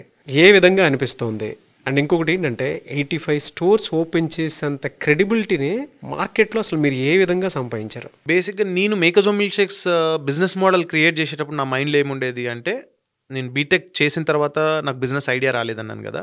సో అప్పుడు నేను కూడా ఫ్రాంచైజింగ్ ఏదో ఒకటి తీసుకుందామని అనుకున్నా ఆ టైంలో. సో అప్పట్లో ఫ్రాంచైజింగ్ ఆప్షన్స్ చాలా లిమిటెడ్ ఉండే. సో అవి ఉన్నా కూడా వెరీ ఎక్స్పెన్సివ్ ఉండే. క్రోర్స్ ఆఫ్ మనీ ఇన్వాల్వ్ అయ్యి ఉండేది. సో నేను దానివల్ల నేను పెట్టలేకపోయినా. నాలాగా చాలామంది ఆలోచిస్తారు కదా, నాలాగా చాలామందికి ఏదో ఒక బిజినెస్ చేయాలని ఉంటుంది కదా. సో నేను చేసే బిజినెస్ మోడల్ తక్కువ ఇన్వెస్ట్మెంట్తో గుడ్ రిటర్న్స్, రిస్క్ ఫ్యాక్టర్ అనేది తక్కువ ఉండాలి అనే యాటిట్యూడ్తో, అనే మైండ్ సెట్తో. ఎందుకంటే that was the point which is bothering me. So నాలాగా చాలామందికి అదే పాయింట్ బాదర్ చేస్తుంది కాబట్టి I have to come up with the solution అనుకున్నా. ఆ సొల్యూషన్ కోసమే చాలా ఆస్పెక్ట్స్ని కవర్ చేస్తూ మేకజోమ్ మిల్క్ షేక్స్ బిజినెస్ మోడల్ని క్రియేట్ చేసినాం. సో ఎందుకు అంటే బేసిక్గా మా స్టోర్ యాజ్ అ ప్రోడక్ట్, ఒక ప్రోడక్ట్ మంచిగా ఉంటే మనం పెట్టిన లొకేషన్లో అది వర్కౌట్ కాకపోతే ఇంకో లొకేషన్కి మూవ్ అయ్యి మళ్ళీ ఒక ఛాన్స్ తీసుకోవడానికి స్కోప్ ఉండాలి. సో మనం అక్కడ పెట్టినాక అది నడవకపోతే మనం పెట్టిన ఇన్వెస్ట్మెంట్ అంతా పోయిందనుకోండి, ఇంకో దగ్గర మళ్ళీ రీఇన్వెస్ట్ చేయడం కష్టం కాబట్టి సో దాని బిజినెస్ మోడల్ని ప్రాపర్గా స్ట్రాటజిక్గా డిజైన్ చేసినాము. So that help me to scale the business. అలా ఫ్రాంచైజ్ స్టార్ట్ అయింది. ఫ్రాంచైజింగ్ స్టార్ట్ అవ్వడానికి రీజన్ ఏంటి అంటే, ఫస్ట్ నుంచి ఫ్రాంచైజింగ్ ఇవ్వాలనేదే థాట్ ఉండే. అండ్ మాకు లక్కీగా మేము ఫస్ట్ స్టోర్ ఓపెన్ చేసిన తర్వాత ఏ హైదరాబాద్లో అయితే మాకు స్టోర్ దొరకలేదో ఆ హైదరాబాద్ నుంచి మాకు ఫ్రాంచైజింగ్ ఎంక్వైరీ వచ్చింది. అవునా? CBIT స్టూడెంట్స్ తీసుకున్నారు. వాళ్ళు ఫస్ట్ స్టోర్ మాదాపూర్లో పెట్టినాము. సూపర్గా టేక్ ఆఫ్ అయింది. సో తర్వాత ఇంకా అలా మెల్లిమెల్లిగా గ్రో అయ్యాం. మామూలుగా అడుగుతున్నాను సార్, అంటే ప్రీమియం కస్టమర్స్ మాత్రమే అఫోర్డ్ చేసేటువంటి ప్రోడక్ట్ మీదే ఫ్రాంచైజ్ సేల్ అవుతుందని చెప్పేసి అసలు మీరు ఏ విధంగా ఆ థాట్ని ముందుకు తీసుకుని వెళ్ళారు? ఎందుకంటే జనరల్గా వాళ్ళ ఫ్రాంచైజ్ అంటే భారీ మోసాలతో కూడుకున్నటువంటి విషయాలు మనం చూస్తూ ఉన్నాము. ఒక ఐడియా ఉంటుంది, దాంతోపాటు ఐడియాకి తగ్గట్టు ఏదో స్ట్రక్చర్ చూపించుకోవాలి కాబట్టి అక్కడ ల్యాండ్ ఉంటే దానికి తగ్గట్టు ఒక స్ట్రక్చర్ చూపించేస్తున్నారు. వాళ్ళ లక్షల కోట్లు టర్న్ ఓవర్లో మోసాలు జరుగుతూ ఉన్నాయి ఫ్రాంచైజ్ అంటే చూస్తూ ఉన్నాం మనం. ఏ రకమైనటువంటి భరోసా మీరు వాళ్ళకి ఇచ్చి ఈ విధంగా రన్ చేస్తూ ఉన్నారు? అండ్ జనరల్గా చూస్తే ఫ్రాంచైజీలో ఎలాంటి మోసాలు జరుగుతూ ఉంటాయి? బేసిక్గా పబ్లిక్ ఫ్రాంచైజింగ్ సైడ్ ఎందుకు వస్తారంటే అండి, వాళ్ళకి కూడా బిజినెస్ చేయాలన్న ఆస్పిరేషన్ ఉంటుంది. సో మోస్ట్లీ యంగ్స్టర్సే తీసుకుంటారండి ఫ్రాంచైజీ బిజినెస్లో ఉన్న వాళ్ళు. మీరు ఏ బ్రాండ్ అయినా తీసుకోండి, మ్యాక్సిమం 80 to 90% యంగ్స్టర్సే తీసుకుంటారు. ఎందుకంటే వాళ్ళకి ఏదో ఒక బిజినెస్ చేయాలన్న బర్నింగ్ ఆస్పిరేషన్, వాళ్ళకి ఆ థాట్ రాలే కాబట్టి. సేమ్ నేను ఉన్న ఫేజ్లో ఉన్న వాళ్ళు. సో వెయిట్ చేయకుండా ఇమీడియట్ ఎగ్జిక్యూషన్ చేయాలా అనే థాట్లో ఉంటుంది. ఎందుకంటే ఆ ఏజ్ అలాంటిది, అట్లా ఉండాలి, ఏదో ఒకటి చేయాలనే తపనలో ఉంటుంది. ఒక ఐడియా అడాప్ట్ చేసుకుంటే చాలు, నేను ఏదో ఒకటి చేయాలి, నేను I want to become a business man అంతే. అండ్ అది సక్సెస్ అవుతుందా, పోతుందా, ఉంటుందా, అంతా they will not think about it. Because major challenge అక్కడ ఎందుకు వస్తుంది అంటే, ఇప్పుడు నేను కష్టపడి మా మనీ మేమైతే ఇన్వెస్ట్ చేసాం, నాకు ఈవెన్ దో మా పేరెంట్స్, మా brother, they are well settled and they can fund me for that particular project. కాకపోతే నేను అట్లా తీసుకోలేదు. ఎందుకు అంటే, నేను పెడితే దీంట్లో ఏమన్నా అటు ఇటు అయినా కూడా ఆ పెయిన్ నేను తీసుకోగలుగుతా. If just in case if it is not working, మళ్ళీ ఏదో ఒకటి చేసుకొని బతకగలుగుతా. ఎందుకంటే ఇప్పుడు నేను మా ఇంట్లో నుంచి డబ్బులు తీసుకొని నేను స్టార్ట్ చేస్తే అది వర్కౌట్ కాకపోతే నేను మళ్ళీ మా ఇంట్లో వాళ్ళకు ఉన్న కాన్ఫిడెన్స్ నేను పోగొట్టుకోవద్దు. సో ఎందుకంటే నాకు అదే స్ట్రెంగ్త్, మా ఫ్యామిలీయే నా స్ట్రెంగ్త్. సో వాళ్ళ కాన్ఫిడెన్స్ ఏదైతే ఉందో, ఇఫ్ ఐఎమ్ ఎ ఫెయిల్యూర్, వాళ్ళకి ఆ కాన్ఫిడెన్స్ నా మీద తగ్గుతుందేమో ఆ భయంతో నేను అక్కడ లండన్లో ఏదైతే కష్టపడి సంపాదించుకున్నానో ఆ డబ్బుతో స్టార్ట్ చేసుకున్నా. సో కానీ చాలామంది యంగ్స్టర్స్ చేసేది ఏంటి అంటే, ఆ బిజినెస్ చేయాలన్న ఆస్పిరేషన్తో మంచి సెటిల్డ్ పేరెంట్స్, లేదు అంటే పేరెంట్స్ దగ్గర పేరెంట్స్ని టార్చర్ పెట్టో, వాళ్ళని మభ్యపెట్టో, వాళ్ళని ఏదో ఒకటి చేసి, కొంతమంది సెటిల్డ్ పేరెంట్స్ అయినా కూడా వాళ్ళు అరే వద్దురా ఇప్పుడు నీకు వేరేలాగా చేద్దాంరా అన్న ఎమోషనల్ బ్లాక్మెయిల్ చేసి నేను ఏదో చేస్తా అంటే పేరెంట్స్ కూడా ఆహా వీడు ఇంత అడుగుతున్నాడు కదా వీడు ఏదో చేస్తాడేమో అని వాళ్ళు డబ్బులు ఇస్తున్నారు. సో దాన్ని అడ్వాంటేజ్గా చాలా బ్రాండ్స్ తీసుకుంటాయి. బేసిక్గా ఏం చేస్తారు అంటే, ఇప్పుడు 50 lakhs తోని ఇన్వెస్ట్మెంట్తో ఫ్రాంచైజింగ్ బ్రాండ్స్ ఉన్నాయి, ₹1,00,00,000 ఉన్నాయి, 5 లక్షలు ఉన్నాయి, 3 లక్షలు ఉన్నాయి, 10 లక్షలు, డిఫరెంట్ ప్రైస్ రేంజ్లలో డిఫరెంట్ ఫ్రాంచైజెస్ ఉన్నాయి. అండ్ ఇప్పుడు మీరు అవి ఎట్లా స్టార్ట్ అవుతాయి, వాళ్ళది ఏంటి అంటే, నా ఆస్పిరేషన్, నా గోల్ ఒకటి ఉందండి, నాకు చాలా పెద్ద గోల్ ఉంది, నా ఆస్పిరేషన్ చాలా పెద్దది, నా గోల్ చాలా పెద్దది. నేను ఇంకా ఆ గోల్కి రీచ్ అవ్వాలి అంటే ఇంకా చాలా పెద్ద కష్టపడాలి. నేను చాలా హార్డ్ వర్క్ చేస్తే నేను నా గోల్కి రీచ్ అవ్వగలుగుతా. సో నేను నా గోల్ రీచ్ అవ్వడం కోసం నేను చాలా మంచిగా ఉండాలా, నేను నన్ను ఒక మంచి పేరు మార్కెట్లో నేను తెచ్చుకోగలగాల యాజ్ అ యంగ్స్టర్. ఎందుకంటే there is a long way to go. So నేను ఇప్పుడు నన్ను నమ్మి డబ్బులు పెట్టిన వాళ్ళు, ఎవరికైనా మనీ పెడితే వాళ్ళకు డబ్బులు రావాలనే పెడతాడు ఎవడైనా. డబ్బులు పోవాలనుకొని ఎవడు కూడా పెట్టాడు. ఏ ఒక్కరు కూడా మనీ పోవాలి నేను పెడతా డబ్బులు అనేది ఎవరు పెట్టరు. నేను దీంట్లో డబ్బులు పెడతానంటే డబ్బులు రావాలనుకునే పెడతారు. సో వాళ్ళకి మనము సేఫ్ గార్డ్ చేస్తూ మనల్ని నమ్మి డబ్బులు పెడుతున్నారు కాబట్టి it's our duty to protect their money. మన ఇన్వెస్ట్మెంట్ కంటే ఎక్కువ కాషియస్గా వాళ్ళ ఇన్వెస్ట్మెంట్ని మనం సేఫ్ గార్డ్ చేయగలగాల. సో అప్పుడే వాళ్ళు సేఫ్ గార్డ్ అయ్యి వాళ్ళకి, ఎందుకంటే వాళ్ళు మన దగ్గరికి ఎందుకు వచ్చిండ్రు, మనం ఏదో చేస్తున్నాం, సో మనం నమ్మి మన దగ్గరికి వచ్చినారు. It's our duty to protect them and make sure that they will make some money. Brand trust. Yes. So వ్యక్తిని కూడా చూడలేదు, బ్రాండ్ ట్రస్ట్, ప్రామిసింగ్ అనేది చూస్తున్నారు. ఎస్. కాకపోతే ఇప్పుడు కొన్ని బ్రాండ్స్లో అది లేదండి. చాలా మంది ఏమనుకుంటారు అంటే, ఏముంది ఇప్పుడు మనీ వస్తుంది, మనీ తీసేసుకుందాం, ఒక 2-3 years బ్రాండ్ ఆపరేట్ చేద్దాం, మనకు వచ్చే మనీ చాలు, వాడు ఎట్టకపోతే మనకేంటి. ఎందుకంటే ఫ్రాంచైజీ ఫీ తీసుకుంటారు, వాళ్ళు మళ్ళీ క్వశ్చన్ చేయడానికి ఉండదు, అది నాన్ రిఫండబుల్ అమౌంట్స్ ఉంటాయి. అండ్ నెక్స్ట్ ఒకళ్ళని చూసి దాన్ని ఇప్పుడు మార్కెటింగ్ కూడా బాగా మార్కెటింగ్ ప్లే చేసేసి ఏదో ఉంది బ్రాండ్లో అన్నట్టు చూపించి చాలామంది తీసేసుకున్న తర్వాత, అవును, మార్కెట్లో జరిగేటువంటి అతిపెద్ద మోసం ఫ్రాంచైజ్ రూపంలో జరిగేది ఇదే. మీ పిల్లలు మిమ్మల్ని ఎమోషనల్ బ్లాక్మెయిల్ చేసి నేనేదో బిజినెస్ చేసేస్తాను, నేను బిజినెస్ మ్యాన్ అనిపించుకోవాలి అనుకునేటువంటి కారణాలతోటి మీ దగ్గర డబ్బులు తీసేసుకుంటున్నారు. బట్ దానికి ప్రాపర్ మార్కెటింగ్ స్ట్రాటజీ ఏముంది అండ్ ఐడియా ఎగ్జిక్యూషన్ ఏ విధంగా జరిగింది, దాని వెనక R&D ఏంటిది అనేటువంటి విషయం కూడా మీకు ఇంట్లో చెప్పట్లేదు. ఒక ప్రాజెక్ట్ రిపోర్ట్ రెడీ చేసుకొని నువ్వు ఫ్రాంచైజ్ ఓకే నువ్వు తీసుకుందాం అనుకుంటున్నావు, నీ దగ్గర ఏముంది అనుకునేటువంటి బేసిక్ నాలెడ్జ్ కూడా మీరు పిల్లల దగ్గర నుంచి తీసుకోకుండా మీ పిల్లలకి లక్షలు ఇచ్చేసి సరే ఫ్రాంచైజ్ ఓపెన్ చేశాడో బిజినెస్ మ్యాన్ అవుతాడు అనుకునేటువంటి హోప్ ఏదైతే ఉందో, వాళ్ళే అంటే మీరు ఏ విధంగా అయితే ఇచ్చేస్తున్నారో వాళ్ళు దాన్ని అడ్వాంటేజ్ తీసేసుకొని మోసపోతూ ఉన్నారు. మీరు ఇందాక చెప్తుంటే నాకు చాలా బాగా బాధేసినటువంటి విషయం. కొంతమంది అయితే ఆ ప్రామిసింగ్ని కూడా అర్థం చేసుకోకుండా డబ్బులు వచ్చేస్తున్నాయి కదా అని చెప్పేసి వాళ్ళు కూడా అమ్మేస్తూ ఉంటారని చెప్పేసి అన్నారు. చాలా బాధేసిందండి నాకు. మీరు లక్షల్లో మాట్లాడుతున్నారు నాగరాజ్ గారు, కొంతమంది అయితే కోట్లల్లో. యూ డోంట్ బిలీవ్, పేరెంట్స్ దగ్గర నుంచి కోట్లల్లో డబ్బులు తీసుకొచ్చి అవి ఇన్వెస్ట్ చేసి పోగొట్టుకున్న వాళ్ళు కూడా చాలా మంది ఉన్నారు. ఫ్రాంచైజ్ ఐడియాని ఏ విధంగా క్రియేట్ చేశారు, మీరు ఫ్రాంచైజ్ ఇచ్చేటప్పుడు ఏం చెప్తారు, అండ్ ఒకవేళ మీరు ఫ్రాంచైజ్ తీసుకోవాల్సి వస్తే వేరే వాళ్ళ దగ్గర నుంచి బేసిక్ క్యాలిక్యులేషన్స్ అంటే బేసిక్ థాట్ ఏం తీసుకుంటారు? అంటే ఎదుటోడిని మనం నమ్మాలి అని అంటే, ఒకవేళ మనం ఫ్రాంచైజ్ తీసుకోవాలనుకున్నా కూడా ప్రతి ఒక్క కస్టమర్ తెలుసుకోవాల్సినటువంటి విషయం, అండ్ ఆడియన్స్ ఎవరైతే ఆంటర్ప్రెన్యూర్ ఉంటారో తెలుసుకోవాల్సినటువంటి విషయం ఒకటి. ఫ్రాంచైజ్ తీసుకుంటున్నాము అని అంటే మినిమం పారామీటర్స్ ఉంటాయి కదా, ఏం క్యాలిక్యులేట్ చేసుకోవాలి? బేసిక్గా ఒకవేళ నేను తీసుకునే పొజిషన్లో ఉంటే మాత్రం నేను చూసేది ఏంటి అంటే, అసలు ఈ బ్రాండ్కి నేను ఒక గుడ్ విల్ అయితే పే చేయాలి, ఏదైనా అదే whatever it is franchisee fee or whatever goodwill. So అది మనం పే చేస్తున్నాము అంటే దానికి వర్త్ నాకు వాళ్ళ దగ్గర నుంచి ఏమొస్తుంది. సో ఐదర్ నాకు బ్రాండ్ సపోర్ట్, నెక్స్ట్ బ్రాండ్ మార్కెట్లో వాళ్ళ కెపబిలిటీ, సో ఫ్రాంచైజింగ్ తీసుకున్నప్పుడు నాకు రెడీమేడ్ మార్కెట్ దొరుకుతుంది. ఇప్పుడు నేను సొంతంగా ఏదైనా స్టార్ట్ చేస్తే నాకంటూ ఒక ఆడియన్స్ని క్రియేట్ చేసుకోవడం కోసం it takes lot of time. So అదే నేను ఫ్రాంచైజింగ్కి వెళ్ళినా అనుకోండి, నాకు రెడీమేడ్ మార్కెట్, ఆ బ్రాండింగ్ ఆల్రెడీ పబ్లిక్కి తెలుసు. సో నాకు రెడీమేడ్గా కస్టమర్స్ వస్తారు ఫ్రమ్ డే వన్. అదొకటి. నాకు బ్రాండ్ నుంచి ఏం సపోర్ట్ వస్తుంది, సో బయట లేనిది నాకు వీళ్ళ దగ్గర నుంచి ఏమొస్తుంది. లెట్స్ సే నేను ఇప్పుడు వాళ్ళకు ఒక ₹1,00,000 ఇచ్చినా అంటే ఆ ₹1,00,000 వర్త్ నాకు వాళ్ళ దగ్గర నుంచి ఏమొస్తుందో చూస్తా. ₹1,00,00,000 ఇస్తే ₹1,00,00,000 వర్త్ ఏమొస్తుందో చూస్తా. నాకు ఆ వర్త్ ఉంది అనుకుంటే ఆ ₹1,00,00,000 వాళ్ళకిచ్చే బదులు నేనే ఏదన్నా చేసుకొని కూడా అది చేయగలుగుతానో కూడా ఆలోచిస్తా. సో ఇప్పుడు మేము చేసేది మిల్క్ షేక్స్ అండి. మాదేం పెద్ద రాకెట్ సైన్స్ ప్రోడక్ట్ కాదు. కాకపోతే మాకు ఫస్ట్ మంత్స్ అడ్వాంటేజ్ వచ్చేసింది. ఏంటి అంటే already makers of milk shakes వీళ్ళు ది బెస్ట్ మిల్క్ షేక్స్ చేస్తారు అనేది కస్టమర్ మైండ్ సెట్లో వచ్చేసింది. We have very good customer base. మీరు ఫ్రాంచైజ్కి ఏ పారామీటర్స్ సెట్ చేశారు? మాది ఏంటి అంటే మా యూఎస్పీ, మాకు ఏ స్టోర్కి వెళ్ళినా కూడా మిల్క్ షేక్ టేస్ట్ అనేది సేమ్ ఉంటుందండి. సో ఎక్కడో ఒక 1 or 2% చేంజ్ జరగవచ్చు ఫ్లేవర్స్లో, బట్ మా ప్రోడక్ట్ని మా చేతిలో కంప్లీట్ కంట్రోల్ ఉంటుంది. So that is our USP. And more over మాకు if you like the flavour you like the milk Sheikh, that is what we say. ఎందుకంటే we use a neutral base of ice cream.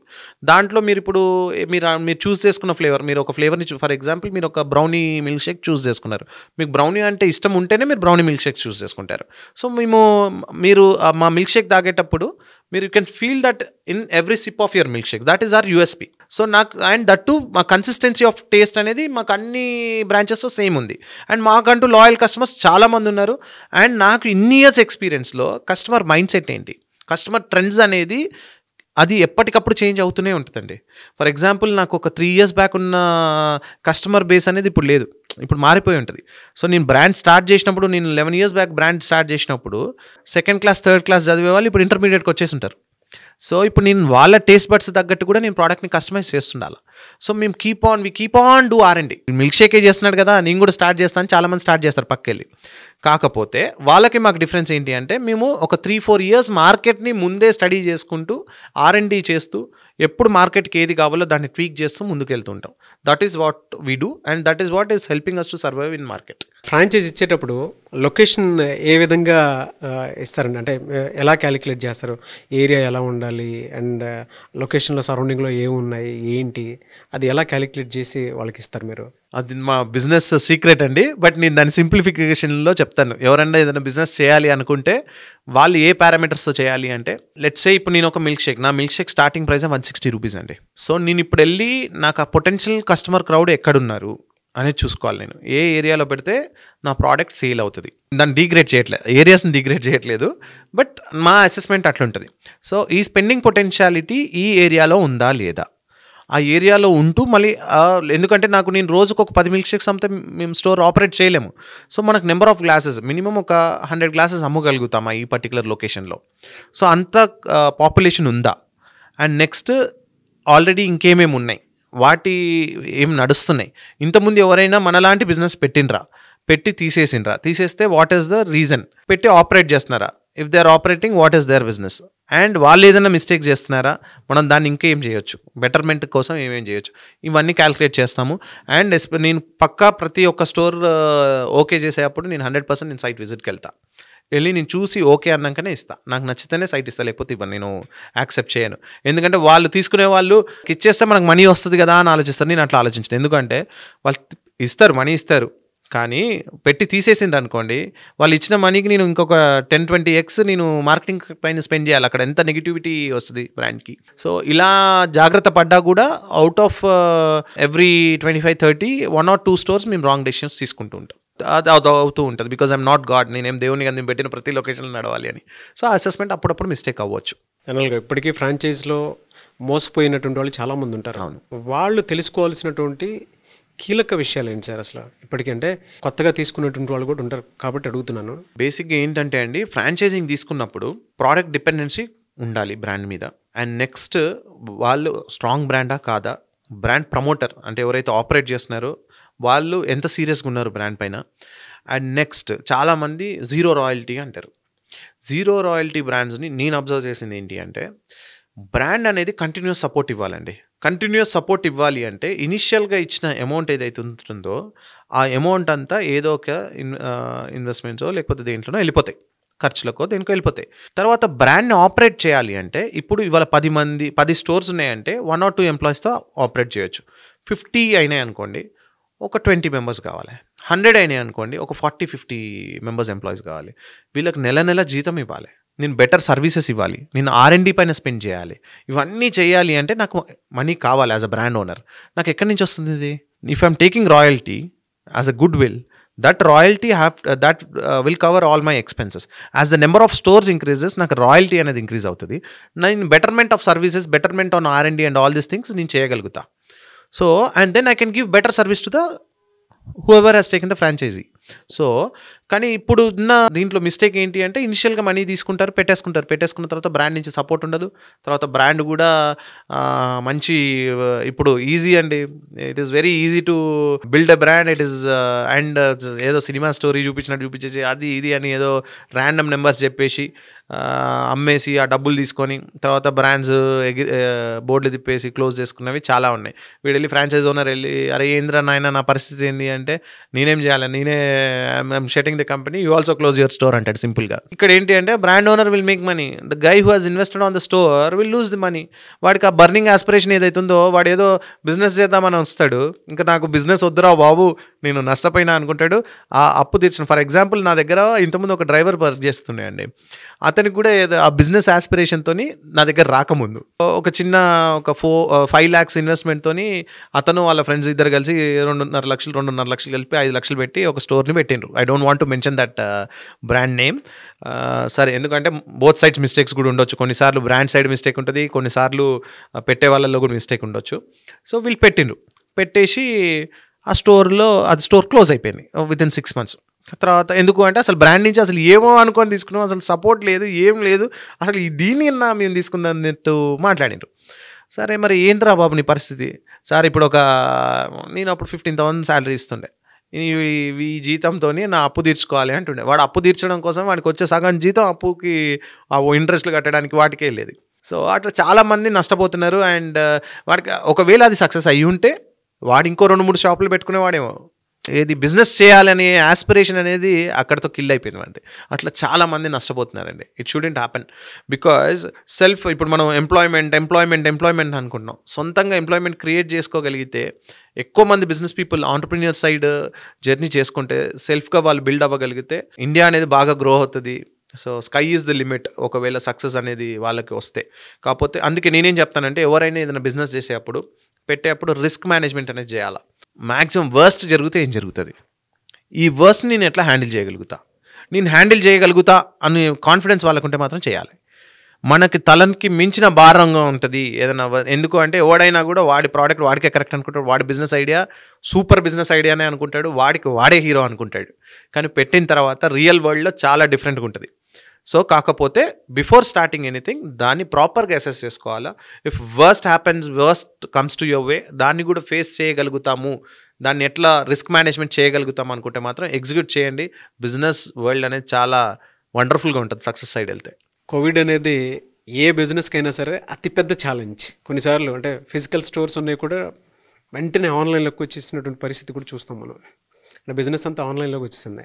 ఆ challenging process మీకు ఏ విధంగా అనిపించింది? మీకు ఎంత నష్టం జరిగింది? నేను ఇందాక మీకు చెప్పినట్టు వర్స్ట్ అసెస్మెంట్ ఇవన్నీ చేసుకున్నాక కూడా ఒక ఎగ్జామ్కి మనం ప్రిపేర్ అయ్యి వెళ్తాం. Out of the syllabus question వచ్చిందంటారు కదా. సో నాకు ఇది అవుట్ ఆఫ్ ద సిలబస్ అండి కోవిడ్. అసలు ఎప్పుడు ఎక్స్పెక్ట్ చేయలేదు. అసలు ఏంద్రా బాబు ఇది అనిపించింది చాలా. అసలు ఎట్లా హ్యాండిల్ చేయాలి, అసలు తెలిసిన ప్రాబ్లం అంటే అది ఎట్లా హ్యాండిల్ చేయొచ్చో తెలుసు. ఎవరో ఒకరు మీలాంటి వాళ్ళు అడిగి సజెషన్స్ అడిగి పెద్దవాళ్ళని అడిగి అసలు ఏం చేయాలి అని అడిగి చేయొచ్చు. అసలు ఎవరికి ఏమీ తెలియదు దాని గురించి, అసలు ఏం చేయాలో తెలియదు. ఎట్లా అసలు మీ స్టేట్ ఆఫ్ మైండ్ ఏంటి అప్పుడు? మైండ్ బ్లాక్ అండి. Sound of mind block. ఎన్ని డేస్ పట్టిందంటే దాని నుంచి బయటికి రావడానికి? బేసిక్గా నా వైఫ్ డాక్టర్ అండి. నా వైఫ్ చెప్పేది ఇట్లా ఒకటి వస్తుంది, సో కేర్ఫుల్గా ఉండాలి, జాగ్రత్తగా ఉండాలి, ఇట్లా మనిషిని ముట్టుకుంటే స్ప్రెడ్ అవుతుంది అని చెప్తుంటే నేను ఎందుకు నాకు కొంచెం ఓవర్ కాన్షియస్ అవుతుంది, అంత సినిమా ఎందుకు ఉంటుంది, మనిషిని ముట్టుకుంటే ఏం స్ప్రెడ్ అవుతుంది అట్లా ఆలోచించేవాడిని. తర్వాత ఎప్పుడైతే లాక్డౌన్ అన్నారో, లాక్డౌన్ టర్మ్ కూడా ఫస్ట్ టైం నేను విన్నాం. లాక్డౌన్ ఏంది, quarantine what is quarantine, what is lockdown, ఇవన్నీ కొత్త కొత్త టర్మినాలజీ, అసలు ఏం అర్థం అవ్వట్లా. అండ్ సడన్గా లాక్డౌన్ అని స్టోర్స్ క్లోజ్ అండి. స్టోర్స్ క్లోజ్ అయిన తర్వాత ఒక 10 days అని నాకు తెలిసి 10 days తర్వాత మాకు లిమిటెడ్ పర్మిషన్స్తోని స్టోర్స్ చిన్నగా ఓపెన్ చేసుకొని ఒక సర్టెన్ టైంలో ఆపరేట్ చేయొచ్చు అని చెప్పిండ్రు. సో అసలు ఆ ఫస్ట్ 1 month నాకు అది ఇచ్చినాక కూడా నేను ఓపెన్ చేయలే. నేనేమనుకున్నా అంటే 4 రోజులలో ఇది వెళ్ళిపోతుంది, వెళ్ళిపోయిన తర్వాత మళ్ళీ ఓపెన్ చేయొచ్చులే అనుకొని కొంతమంది డిఫరెంట్ బ్రాండ్స్ ఓపెన్ చేసినా కూడా, ఎందుకంటే నాకు ఇప్పుడు అక్కడికి వచ్చే స్టాఫ్ని రిస్క్ చేసినట్టే అవుతుంది. అండ్ మనం కోల్డ్ బెవరేజ్ ఇస్తున్నాం. అప్పటికి ఎన్ని ఉన్నాయి అంటే జనరల్గా స్టోర్? అప్పటికి నాకు 97-98 స్టోర్స్ ఉన్నాయి. నాకు కోవిడ్ లేకపోయింటే నేను ఈజీగా ఇప్పటికి ఒక 500 స్టోర్లు ఓపెన్ చేసేవాడిని. గ్లోబల్ ఎక్స్పాన్షన్కి వెళ్ళేవాడిని, డిఫరెంట్ కంట్రీస్లో ఓపెన్ చేసేవాడిని. సో అదొక డిఫరెంట్ స్టోరీ అండి. That shouldn't happen. సో అది అయిందంటే ఇంకేదో పెద్దగా ఇప్పుడు 1000 స్టోర్లకి గేమ్ ప్రిపేర్ అవుతుందేమో నా కోసం. ఎలా దీన్ని ఎలా ఫేస్ చేశారు? సో ఏమైపోయింది అంటే 1 month క్లోజ్ చేసినాం స్టోర్స్ అన్ని. తర్వాత అసలు ఫ్రాంచైజ్ ఓనర్ స్టోర్స్ ఓపెన్ చేయాలంటే కూడా భయపడుతున్నారు. అండ్ అప్పట్లో కొంతమంది రెంటల్ ఎగ్జంప్షన్ లేదు, వాళ్ళకి రెంటల్ కట్టమంటున్నారు, శాలరీస్ కట్టమంటున్నారు. అండ్ నెక్స్ట్ బ్యాంక్ ఈఎంఐస్, ఎవరి కమిట్మెంట్స్ వాళ్ళకు ఉంటాయి కదా. సో ఇవన్నీ వాళ్ళకు ఒక బర్డెన్ లాగానే ఉంది. ఫ్రాంచైజ్ ఓనర్స్ నాకు కాల్ చేసి, ఎందుకంటే వాళ్ళు మన మీద ట్రస్ట్, మనం ఏదో భరోసా ఇస్తాం, మన నుంచి ఏదో వస్తుంది, వీళ్ళు మనం గైడ్ చేస్తారు అనే ఎక్స్పెక్టేషన్తో మనకు కాల్ చేస్తారు. మనకు కాల్ చేసి అసలు మనకే తెలీదు, నాకు అసలు దాని మీద నాలెడ్జ్ లేదు, what should I say. But still ఒక 1 month పట్టిందండి. 1 month నాకు అర్థం కాలే అసలు సిచ్యువేషన్ అసలు ఏంటి అని అడిగితే, లేదు it is going to continue అంటే ఎన్ని రోజులు కంటిన్యూ అవుద్ది? 1 year అవ్వచ్చు, 2 years అవ్వచ్చు. అరే 1 year 2 years అయితే మనం స్టోర్స్ క్లోజ్ చేస్తే సిస్టమ్ అంతా కొలాప్స్ అయిపోతుంది, we cannot operate. So what can we do? అప్పుడు క్లారిటీ వచ్చి నేను ఫ్రాంచైజ్ ఓనర్స్కి ఇమీడియట్గా కాల్ చేసి చెప్పింది ఏంటి అంటే, చాలామంది వద్దిగా మేము వదిలేస్తామండి, మాకు భయం అవుతుంది, ఎందుకు లేనిపోని రిస్క్ మాకు వదిలేస్తామన్నారు. అండ్ కొంతమంది సార్ రొటేషన్ ప్రాబ్లం అవుతుంది అన్నారు. సో నేను వాళ్ళకి చెప్పింది ఏంటి అంటే, మీకు రెంటల్ హెడేక్ ఉంది, మీకు శాలరీస్ ఇవ్వాలి, అండ్ గవర్నమెంట్ ట్యాక్సెస్ కట్టాలా, ఎక్కడి నుంచి కూడా మనకి సపోర్ట్ అనేది లేదు. సో ఎందుకంటే నేను ఇవాళ ఒక బిజినెస్ మ్యాన్ అయినా, ఒక మంచి సక్సెస్ఫుల్ బిజినెస్ మ్యాన్ అయినా అంటే వీళ్ళ వాళ్ళని నేను అయినా, it's my duty to protect them during this troubling stage. So అప్పుడు వాళ్ళకి ఏం చెప్పినా అంటే, ప్రీవియస్ స్టాక్ డ్యూస్ కానీ ఏదైనా ఉంటే అవన్నీ వదిలేసేయండి, 1 రూపీ కట్టకండి. మీకు ఇంతమంది నుంచి హెడేక్ వస్తుంది, నేను కూడా మీకు తలనొప్పి లాగా ఉండను.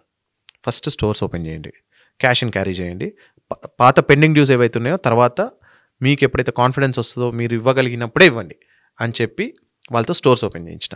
కానీ నేను మార్కెట్లో ట్రస్ట్తో ఉన్న, మార్కెట్లో మంచి పేరు ఉంది, సో అది ఖరాబ్ కాకూడదు అంటే వెండర్స్ దగ్గర మనకు నెగిటివ్ నేమ్ వచ్చిందంటే అది ఈజీగా స్ప్రెడ్ అవుతుంది. ఆ నెగిటివ్ నేమ్ అనేది word of mouth is very strong way of advertising. అది పాజిటివ్ కానీ నెగిటివ్ కానీ అది మైండ్లో పెట్టుకొని మనం నమ్మి ఇచ్చిండ్రు వాళ్ళు credit. So it's our duty to protect them also.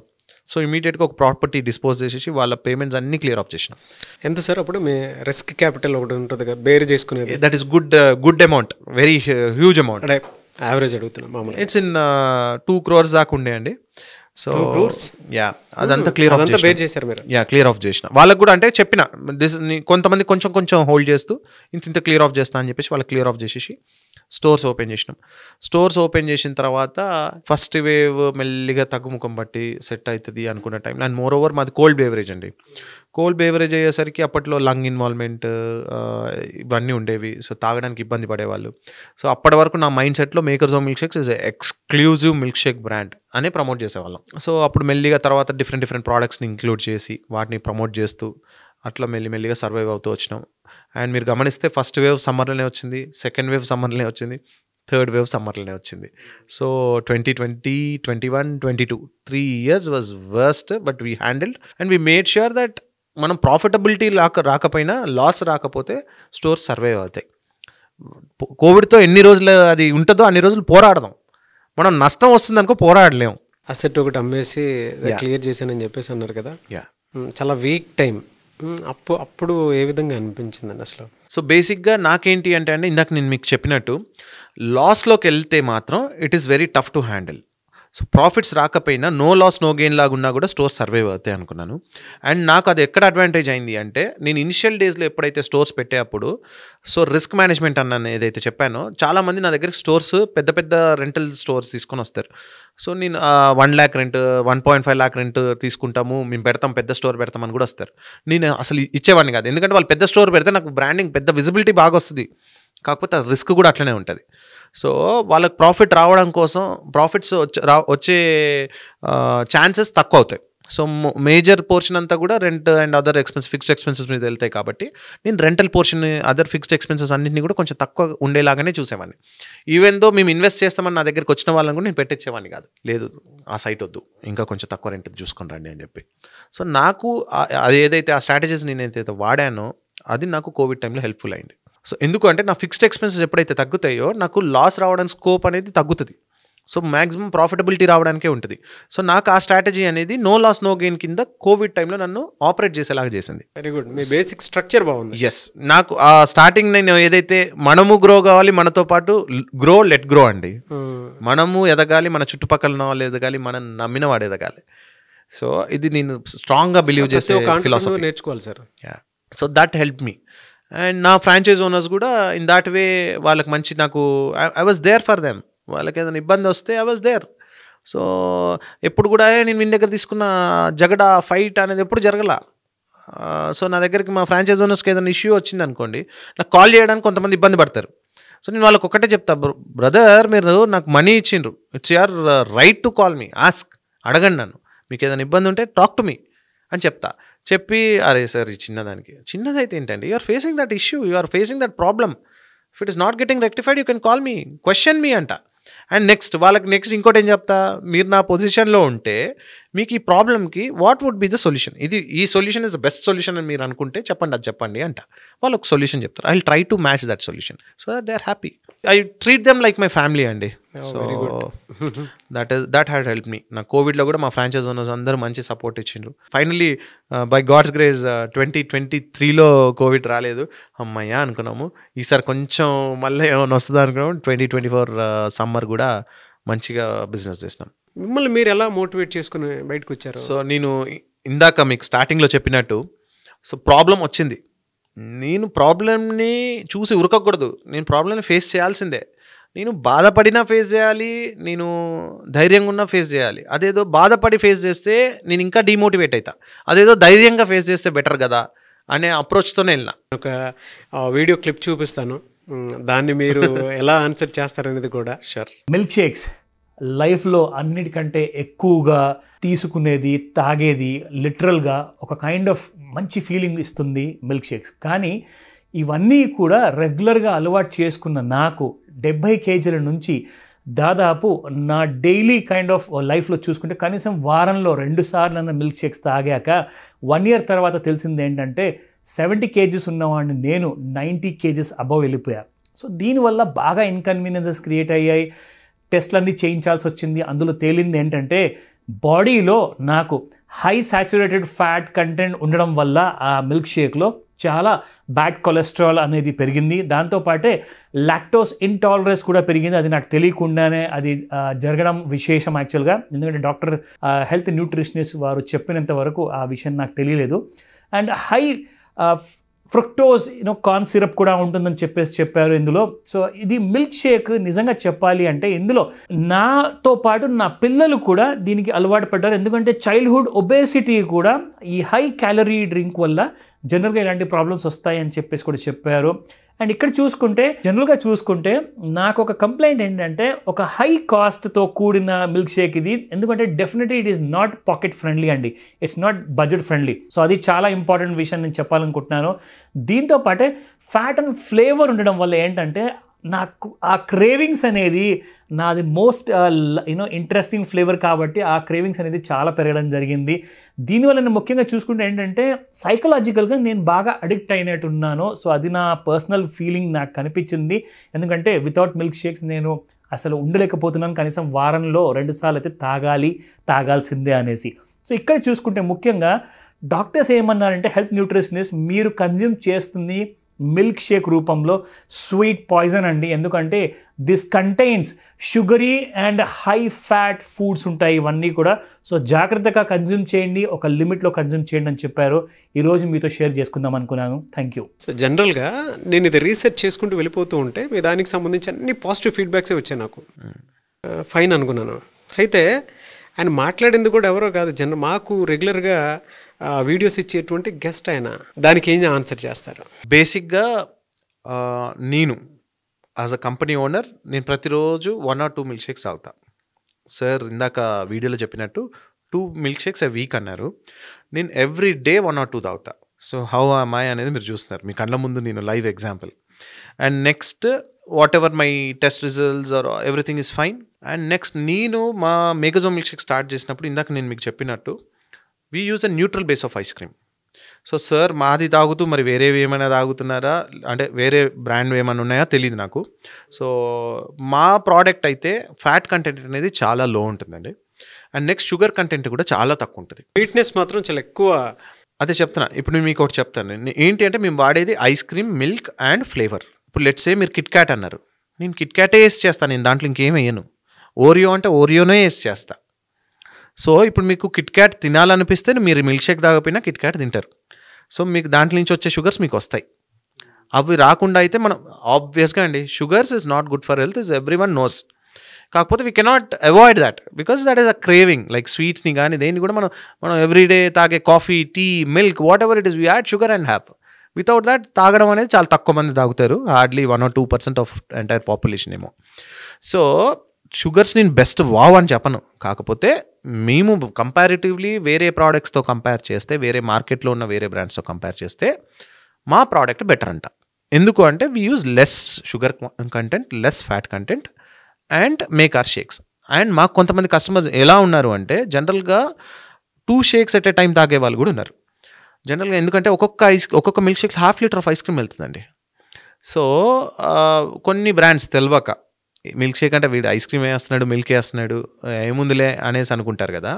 అట్లా స్టార్ట్ చేసిన వాళ్ళకి ఏముంటుంది అంటే let's say chocolate milk shake order చేస్తే చాక్లెట్ ఐస్ క్రీమ్ వేసి చేస్తారు. చాక్లెట్ ఐస్ క్రీమ్ చేయడానికి లాట్ ఆఫ్ క్యాలరీస్, దాంట్లో వాడే ఫ్లేవర్స్ కానీ, ఇప్పుడు లెట్స్ సే మేము కోకో పౌడర్, హర్షెస్ కోకో పౌడరే వాడతాం.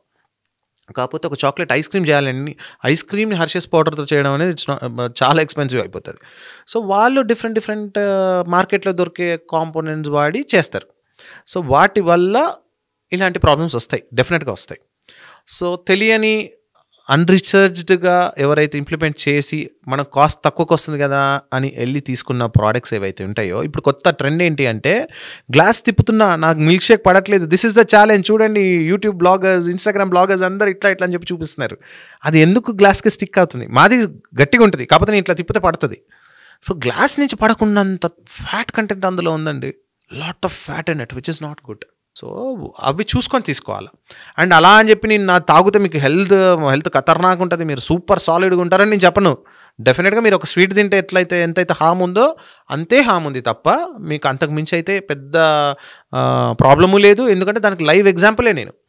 ఎందుకంటే నేను తాగుతా, రోజు మిల్క్ షేక్స్ తాగుతా, ఒక సింపుల్ నార్మల్ ఎక్సర్సైజెస్ చేస్తా, మెట్లు కనిపిస్తాయి ఎక్కడైనా ట్రై చేస్తా. సో లైఫ్ రొటీన్లో ఇవన్నీ పెట్టుకున్నా కాబట్టి everything is smooth for me. ఇంకొక మాట కూడా ఉన్నారు, కాస్ట్ కూడా చాలా ఎక్కువ ఉందని చెప్పి. అదే అంటున్నా అండి, if I have to give a good product then definitely నేను ఇందాక మీకు చెప్పినట్టు హర్షెస్ ఇదే వాడతాము, కోకో పౌడర్ వాడతాము. అండ్ నెక్స్ట్ మీరు ఫెర్రో రోషర్ అంటే నేను ఫెర్రో రోషరే వేస్తా. లెట్స్ సే మీరు కిట్ క్యాట్ అంటే నేను కిట్ క్యాటే వేస్తా. సో ఆబ్వియస్గా నాకు ఫెర్రో రోషర్ ఒక్కొక్క చాక్లెట్ కాస్ట్ 27 to 28 rupees ఉంటుందండి. నేను ఒక 4 ఫెర్రో రోషర్స్ చేస్తా అంటే నాకు ఉత్త ఫ్లేవర్ కాస్టే అరౌండ్ 110 rupees దాకా పడుతుంది. 108, 110 rupees దాకా ఓన్లీ ఫ్లేవర్ కాస్ట్ పడుతుంది. అండ్ ఇంకా దాంట్లో ఐస్ క్రీమ్ వేయాలి, మిల్క్ వేయాలి, ఆ container cost around 8 to 10 rupees ఉంటుంది. సో ఇవన్నీ ఎక్స్పెన్స్ చూస్తే and we'll have a little bit of margin, profit రావాలి కదా. ఎందుకంటే we have to pay our rental, we have to pay our salaries, we have to pay our power bill, we have to pay taxes to the government and rest ఇవన్నీ కట్టిన తర్వాత మిగిలేది profit. So ఆబ్వియస్గా దానికి good quality of product ఇస్తున్నాం కాబట్టి. And మీరు నమ్మరు, నాకు ఈ క్వశ్చన్ చాలామంది అడిగారు స్టార్టింగ్ డేస్లో. ఏంటి అంటే నేను 160 rupeesకి ఒక బిర్యానీ కోక్ వచ్చేది ఒకప్పుడు. అవును. అండ్ ఇప్పటికీ కొన్ని రెస్టారెంట్స్ వస్తున్నాయి 160 rupeesకి బిర్యానీ కోక్, మొత్తం వానికి కంప్లీట్ డైట్ అవుతుంది.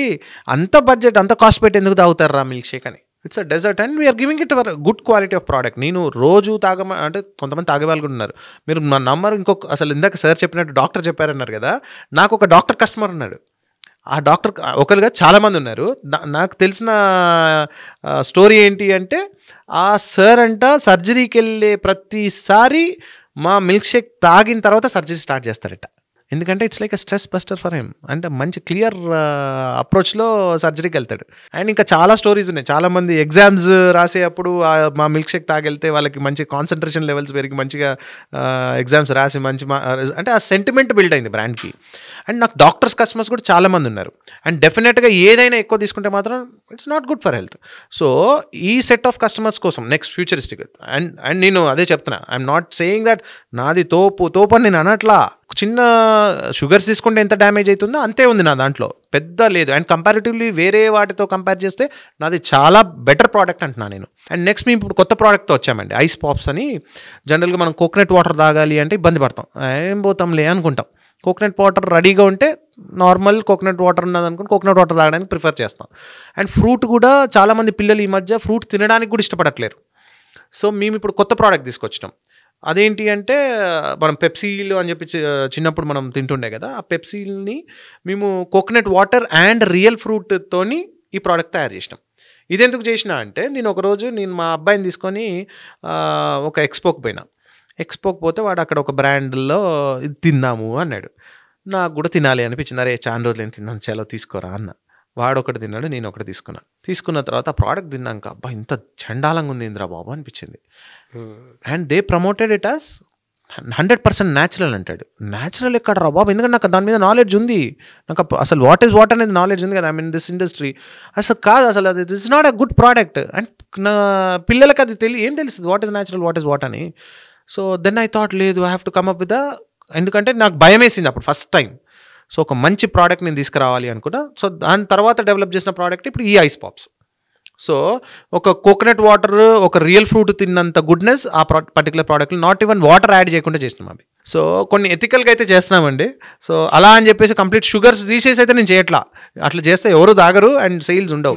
It's like a sugar craving. So డెఫినెట్గా we are adding little bit of sugars in it, but మరీ అంత హై ఉండదు, కంపారిటివ్లీ కొంచెం లోనే ఉంటుంది.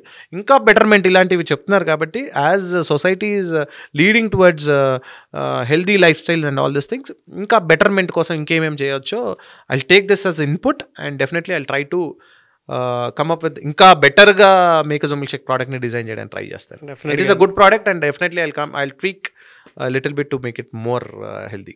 ఛాలెంజింగ్గా తీసుకుని ఆన్సర్ ఇచ్చారు. వెరీ హ్యాపీ ఫర్ యూ అండి. థ్యాంక్ యూ అండి. Hats off to you. Thank you very much. So ప్రతి ఒక్క బిజినెస్ మ్యాన్, ఇప్పుడున్న ఆంటర్ప్రెన్యూర్స్ అయితే ఇటువంటి వాటిని మాత్రం ఛాలెంజింగ్గా మీకులా తీసుకోవాలని మాత్రం కోరుకుంటాను నేను. సొసైటీ పాయింట్ ఆఫ్ వ్యూ నుంచి చూసినప్పుడు మీరు ఎదిగిన వాతావరణం నుంచి అంటే గ్రౌండ్ నుంచి ఇక్కడ దాకా వచ్చిన మీకు ఇలాంటివి రెగ్యులర్గా ఉంటూనే ఉంటాయి కామన్. మీ ఫ్యామిలీ మీ గురించి ఏమనుకుంటున్నారు అనేది ఒకసారి చూద్దాం. సరే అండి, interesting. Namaste Nagaraj garu. First of all, thank you so very much for giving me this opportunity because I have never spoken about Rahul. First time television lo మాట్లాడుతున్నాను.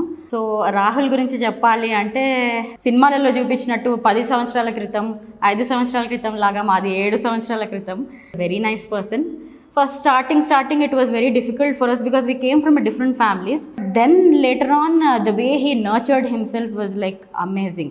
And అన్ని ఇప్పటిదాకా నేను చూసిన ఇండివిజువల్స్లలో I should really say incredibly hard working and his dedication to towards work is very very nice. So that is అందరికీ అంటే నా friends కానీ whoever colleagues కానీ అందరికీ Rahul is like an inspiration.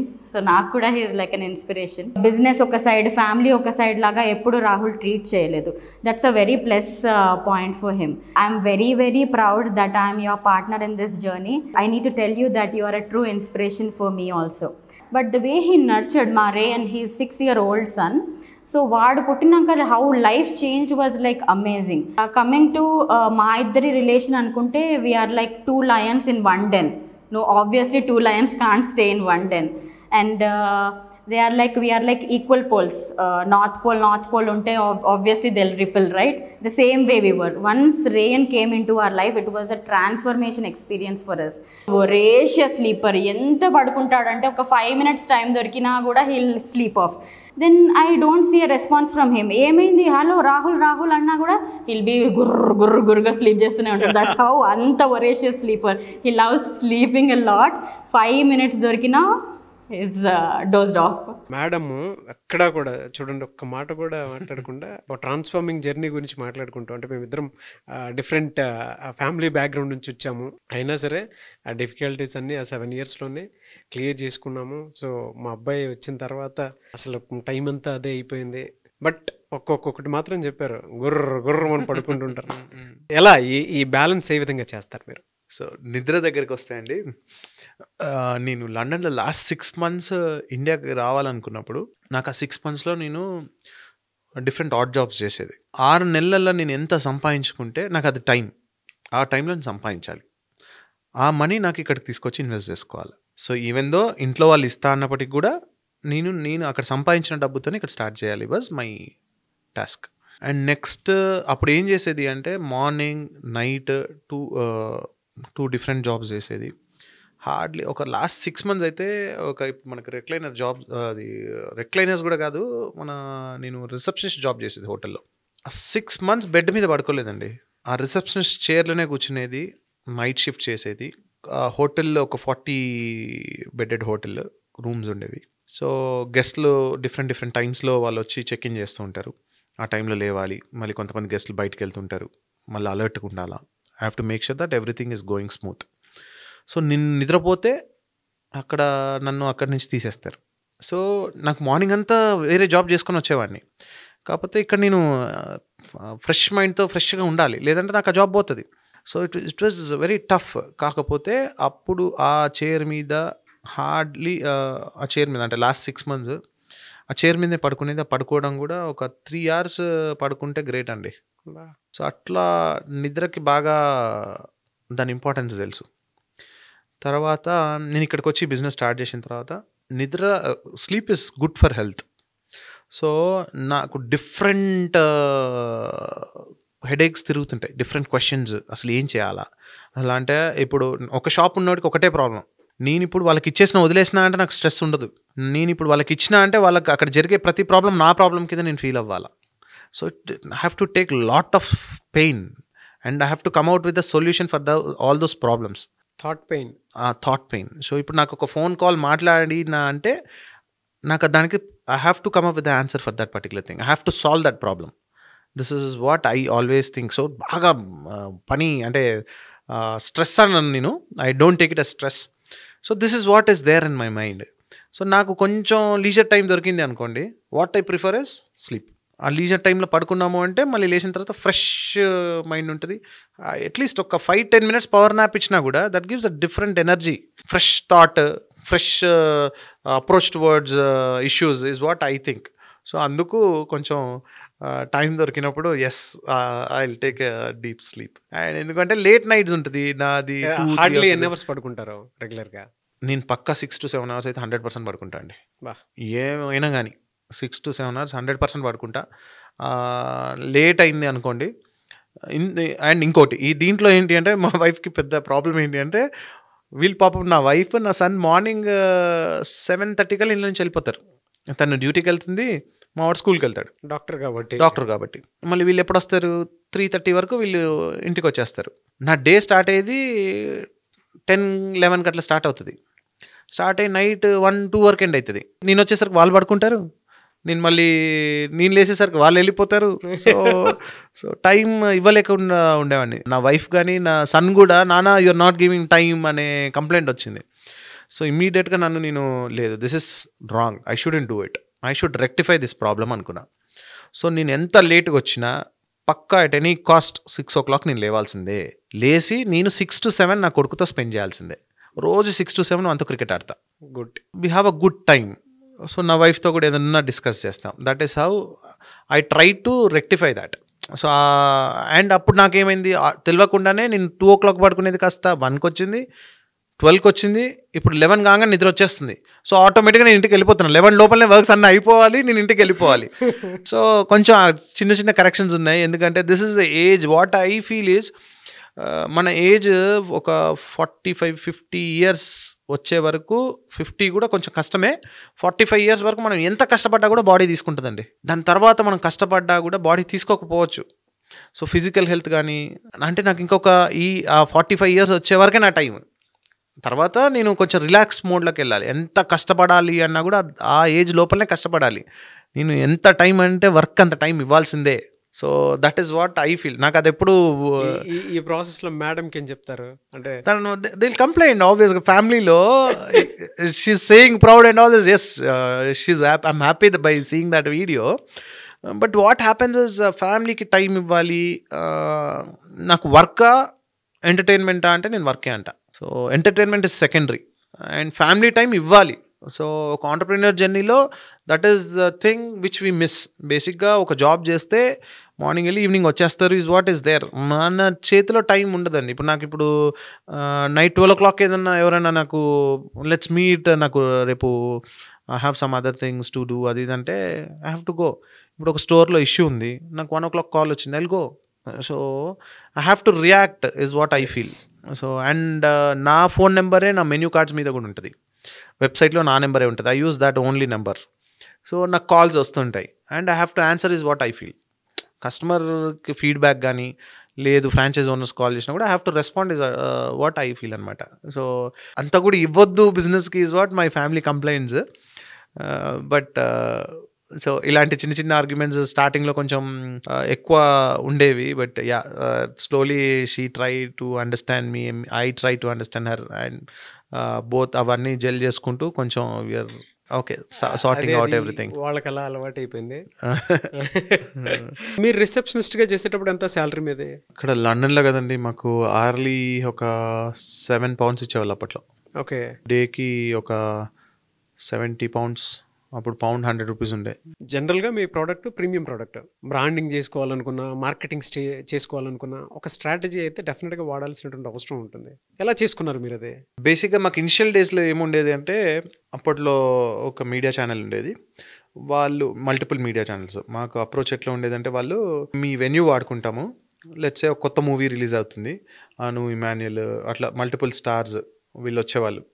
వచ్చి వాళ్ళని కూర్చోబెట్టి అక్కడ షూట్ చేసేవాళ్ళు ఆ మూవీ ప్రమోషన్ గురించి. వాళ్ళ క్వశ్చన్స్ జస్ట్ క్యాజువల్ ఇంటర్వ్యూ ఒక కెఫేలో తీసినట్టు తీసేవాళ్ళు. సో ఆ టైంలో మా గ్లాస్ అనేది వాళ్ళ చేతిలో ఉండేది. సో ఇంటర్వ్యూ మొత్తం makers of milk Sheikh glass అక్కడ కనిపిస్తూ ఉంటుంది. That is what we use it as a promotion. And next end of the episode వాళ్ళది ఆ ఇంటర్వ్యూ అయిపోయిన తర్వాత వాళ్ళు వెళ్ళేటప్పుడు సెలబ్రిటీస్ మాకు పిక్చర్స్ స్టిల్స్ ఇచ్చేసి వెళ్ళేవాళ్ళు. సో ఈ క్రమంలో ఏమైందంటే చాలామంది సెలబ్రిటీస్ వచ్చి వాళ్ళకి ఇంటర్వ్యూస్ తీసుకున్నప్పుడు కానీ అప్పుడు టేస్ట్ చేయడం జరిగింది. వాళ్ళ తర్వాత వాళ్ళ ఫ్రెండ్స్కి చెప్పడం, తర్వాత వాళ్ళు యాజ్ అ కస్టమర్ రావడం, తర్వాత అట్లా లాయల్ కస్టమర్ బేస్ పెరగడం, ఆ ఫొటోస్ని మేము ప్రమోషన్స్కి వాడుకోవడం, ఇవన్నీ జరిగినాయి. సో అది కూడా గో విత్ ద ఫ్లో లాగా ఫ్లోలో వెళ్ళిపోయింది. మా వాళ్ళు చెప్తారు, ప్రభాస్ గారు కూడా అప్పుడప్పుడు మా స్టోర్స్కి వచ్చి షేక్స్ తీసుకొని వెళ్తారు అని చెప్పేసి.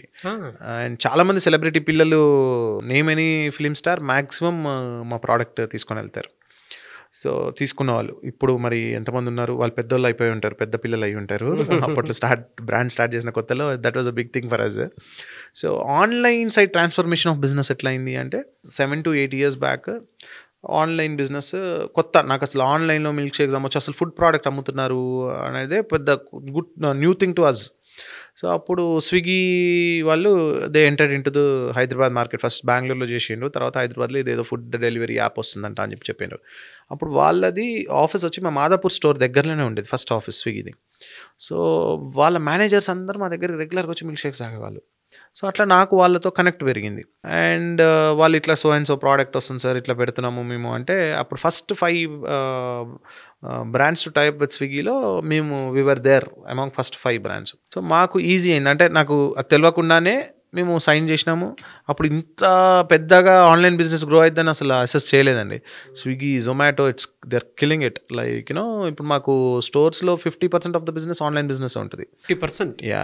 ఫస్ట్ ఇనిషియల్ డేస్లో అసలు ఏంద్రా బాబు అనిపించేది, అంటే అసలు లేకుండే స్టోర్ సేల్స్ ఎక్కువ ఉండేది. వాళ్ళు కూడా చాలా బర్న్ చేసిండ్రు ఇనిషియల్ డేస్లో. వాళ్ళు డిస్కౌంట్స్ అవన్నీ కూడా వాళ్ళు బర్న్ చేసి కస్టమర్కి అక్వైర్ చేసుకున్నారు. ఇప్పుడు అది మేము చేయాల్సి వస్తుంది, కస్టమర్ మా త్రూ ఆర్డర్ ఇచ్చుకోవాలి అంటే, బికాజ్ నవ్ డేస్ కస్టమర్స్ ఎక్కడ డిస్కౌంట్స్ అయితే అక్కడికి వెళ్తున్నారు కదా.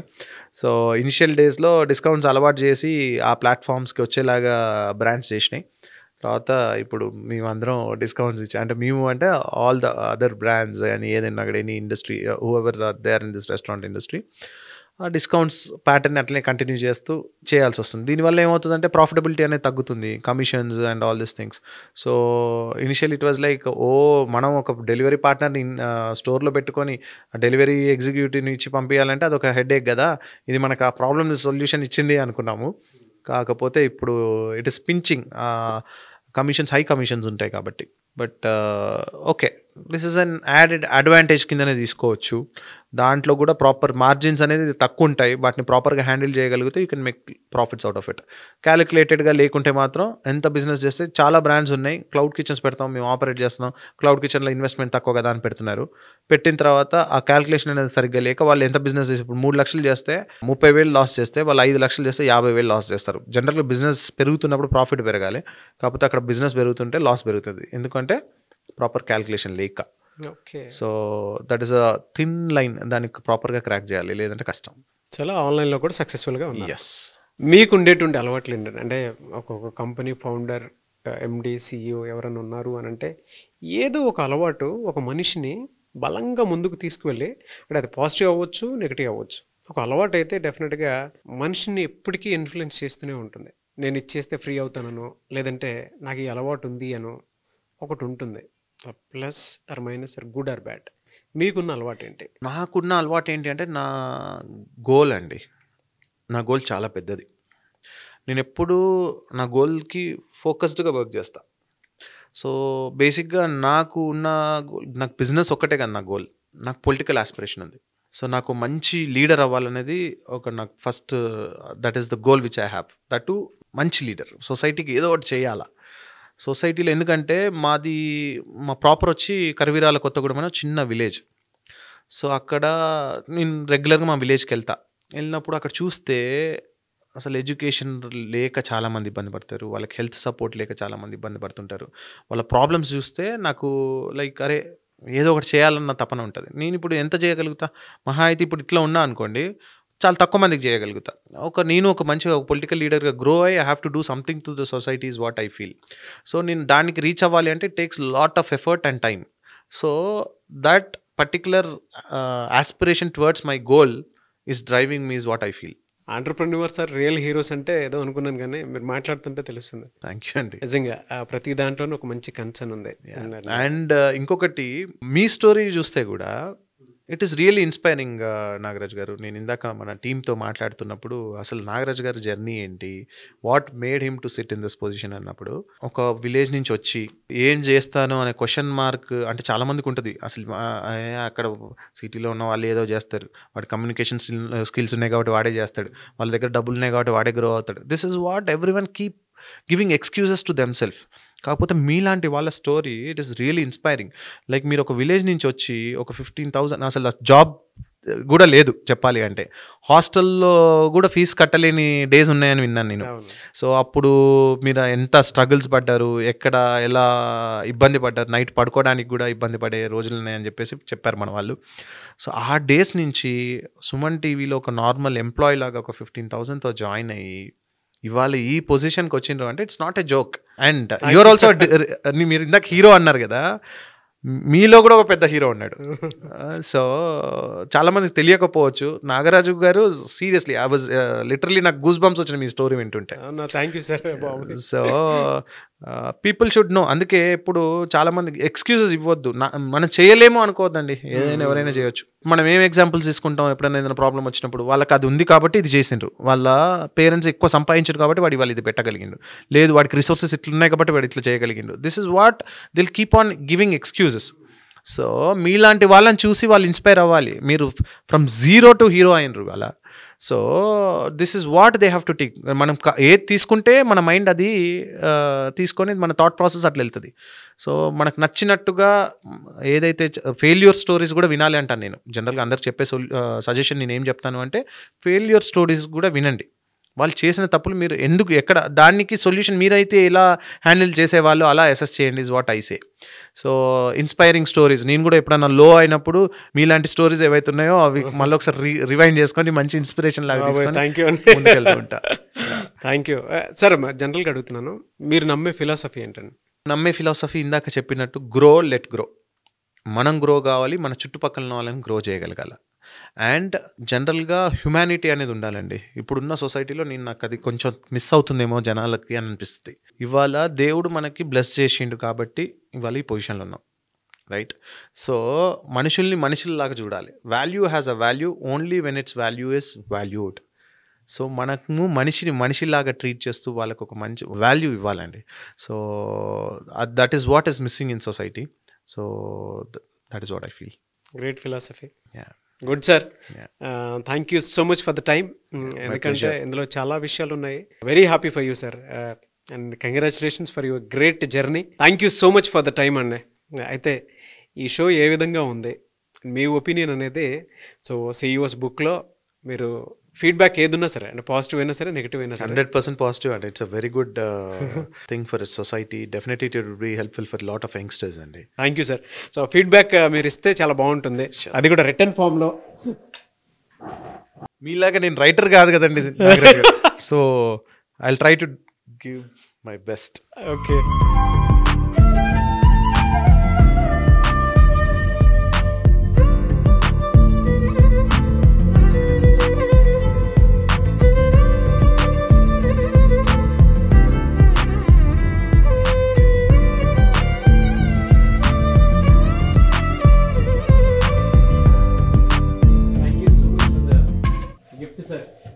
My pleasure. సో చాలామంది చూస్తారు కాబట్టి నేను ఆల్రెడీ దీన్ని ప్లే చేస్తాను. ఎంటైర్ ద CEO's బుక్ మీద మీ ఒపీనియన్ ఏంటి సార్? అంటే మీ feedback, any suggestions?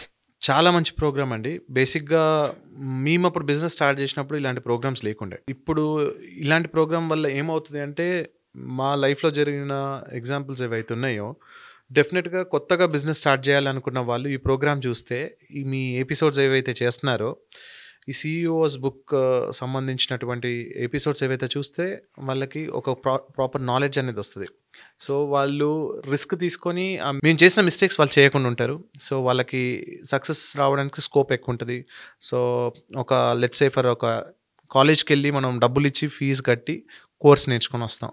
So same thing. కాకపోతే ఇక్కడ మనం యూట్యూబ్లో ఫ్రీగా నాగరాజ్ గారు చేసినటువంటి ఈ CEO బుక్ రిలేటెడ్ ప్రోగ్రామ్ ఏదైతే ఉందో వాటికి సంబంధించిన ఎపిసోడ్స్ చూస్తే, ఒక బిజినెస్కి రిలేటెడ్ది MBAలో ఏదైతే నేర్పిస్తారో ఆల్మోస్ట్ ఇవన్నీ మా స్టోరీస్ అన్నీ ఒక లైవ్ ఎగ్జాంపుల్స్ అండి.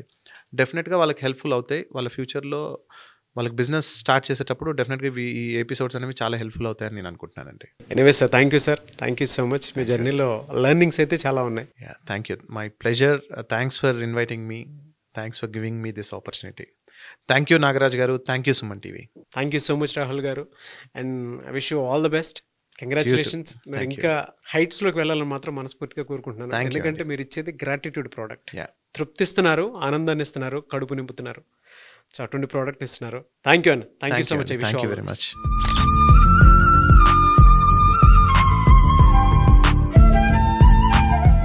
సుమన్ టీవీలో మీ పర్సనల్ అండ్ బిజినెస్ ప్రమోషన్స్ కోసం కింది నెంబర్కి కాంటాక్ట్ చేయండి.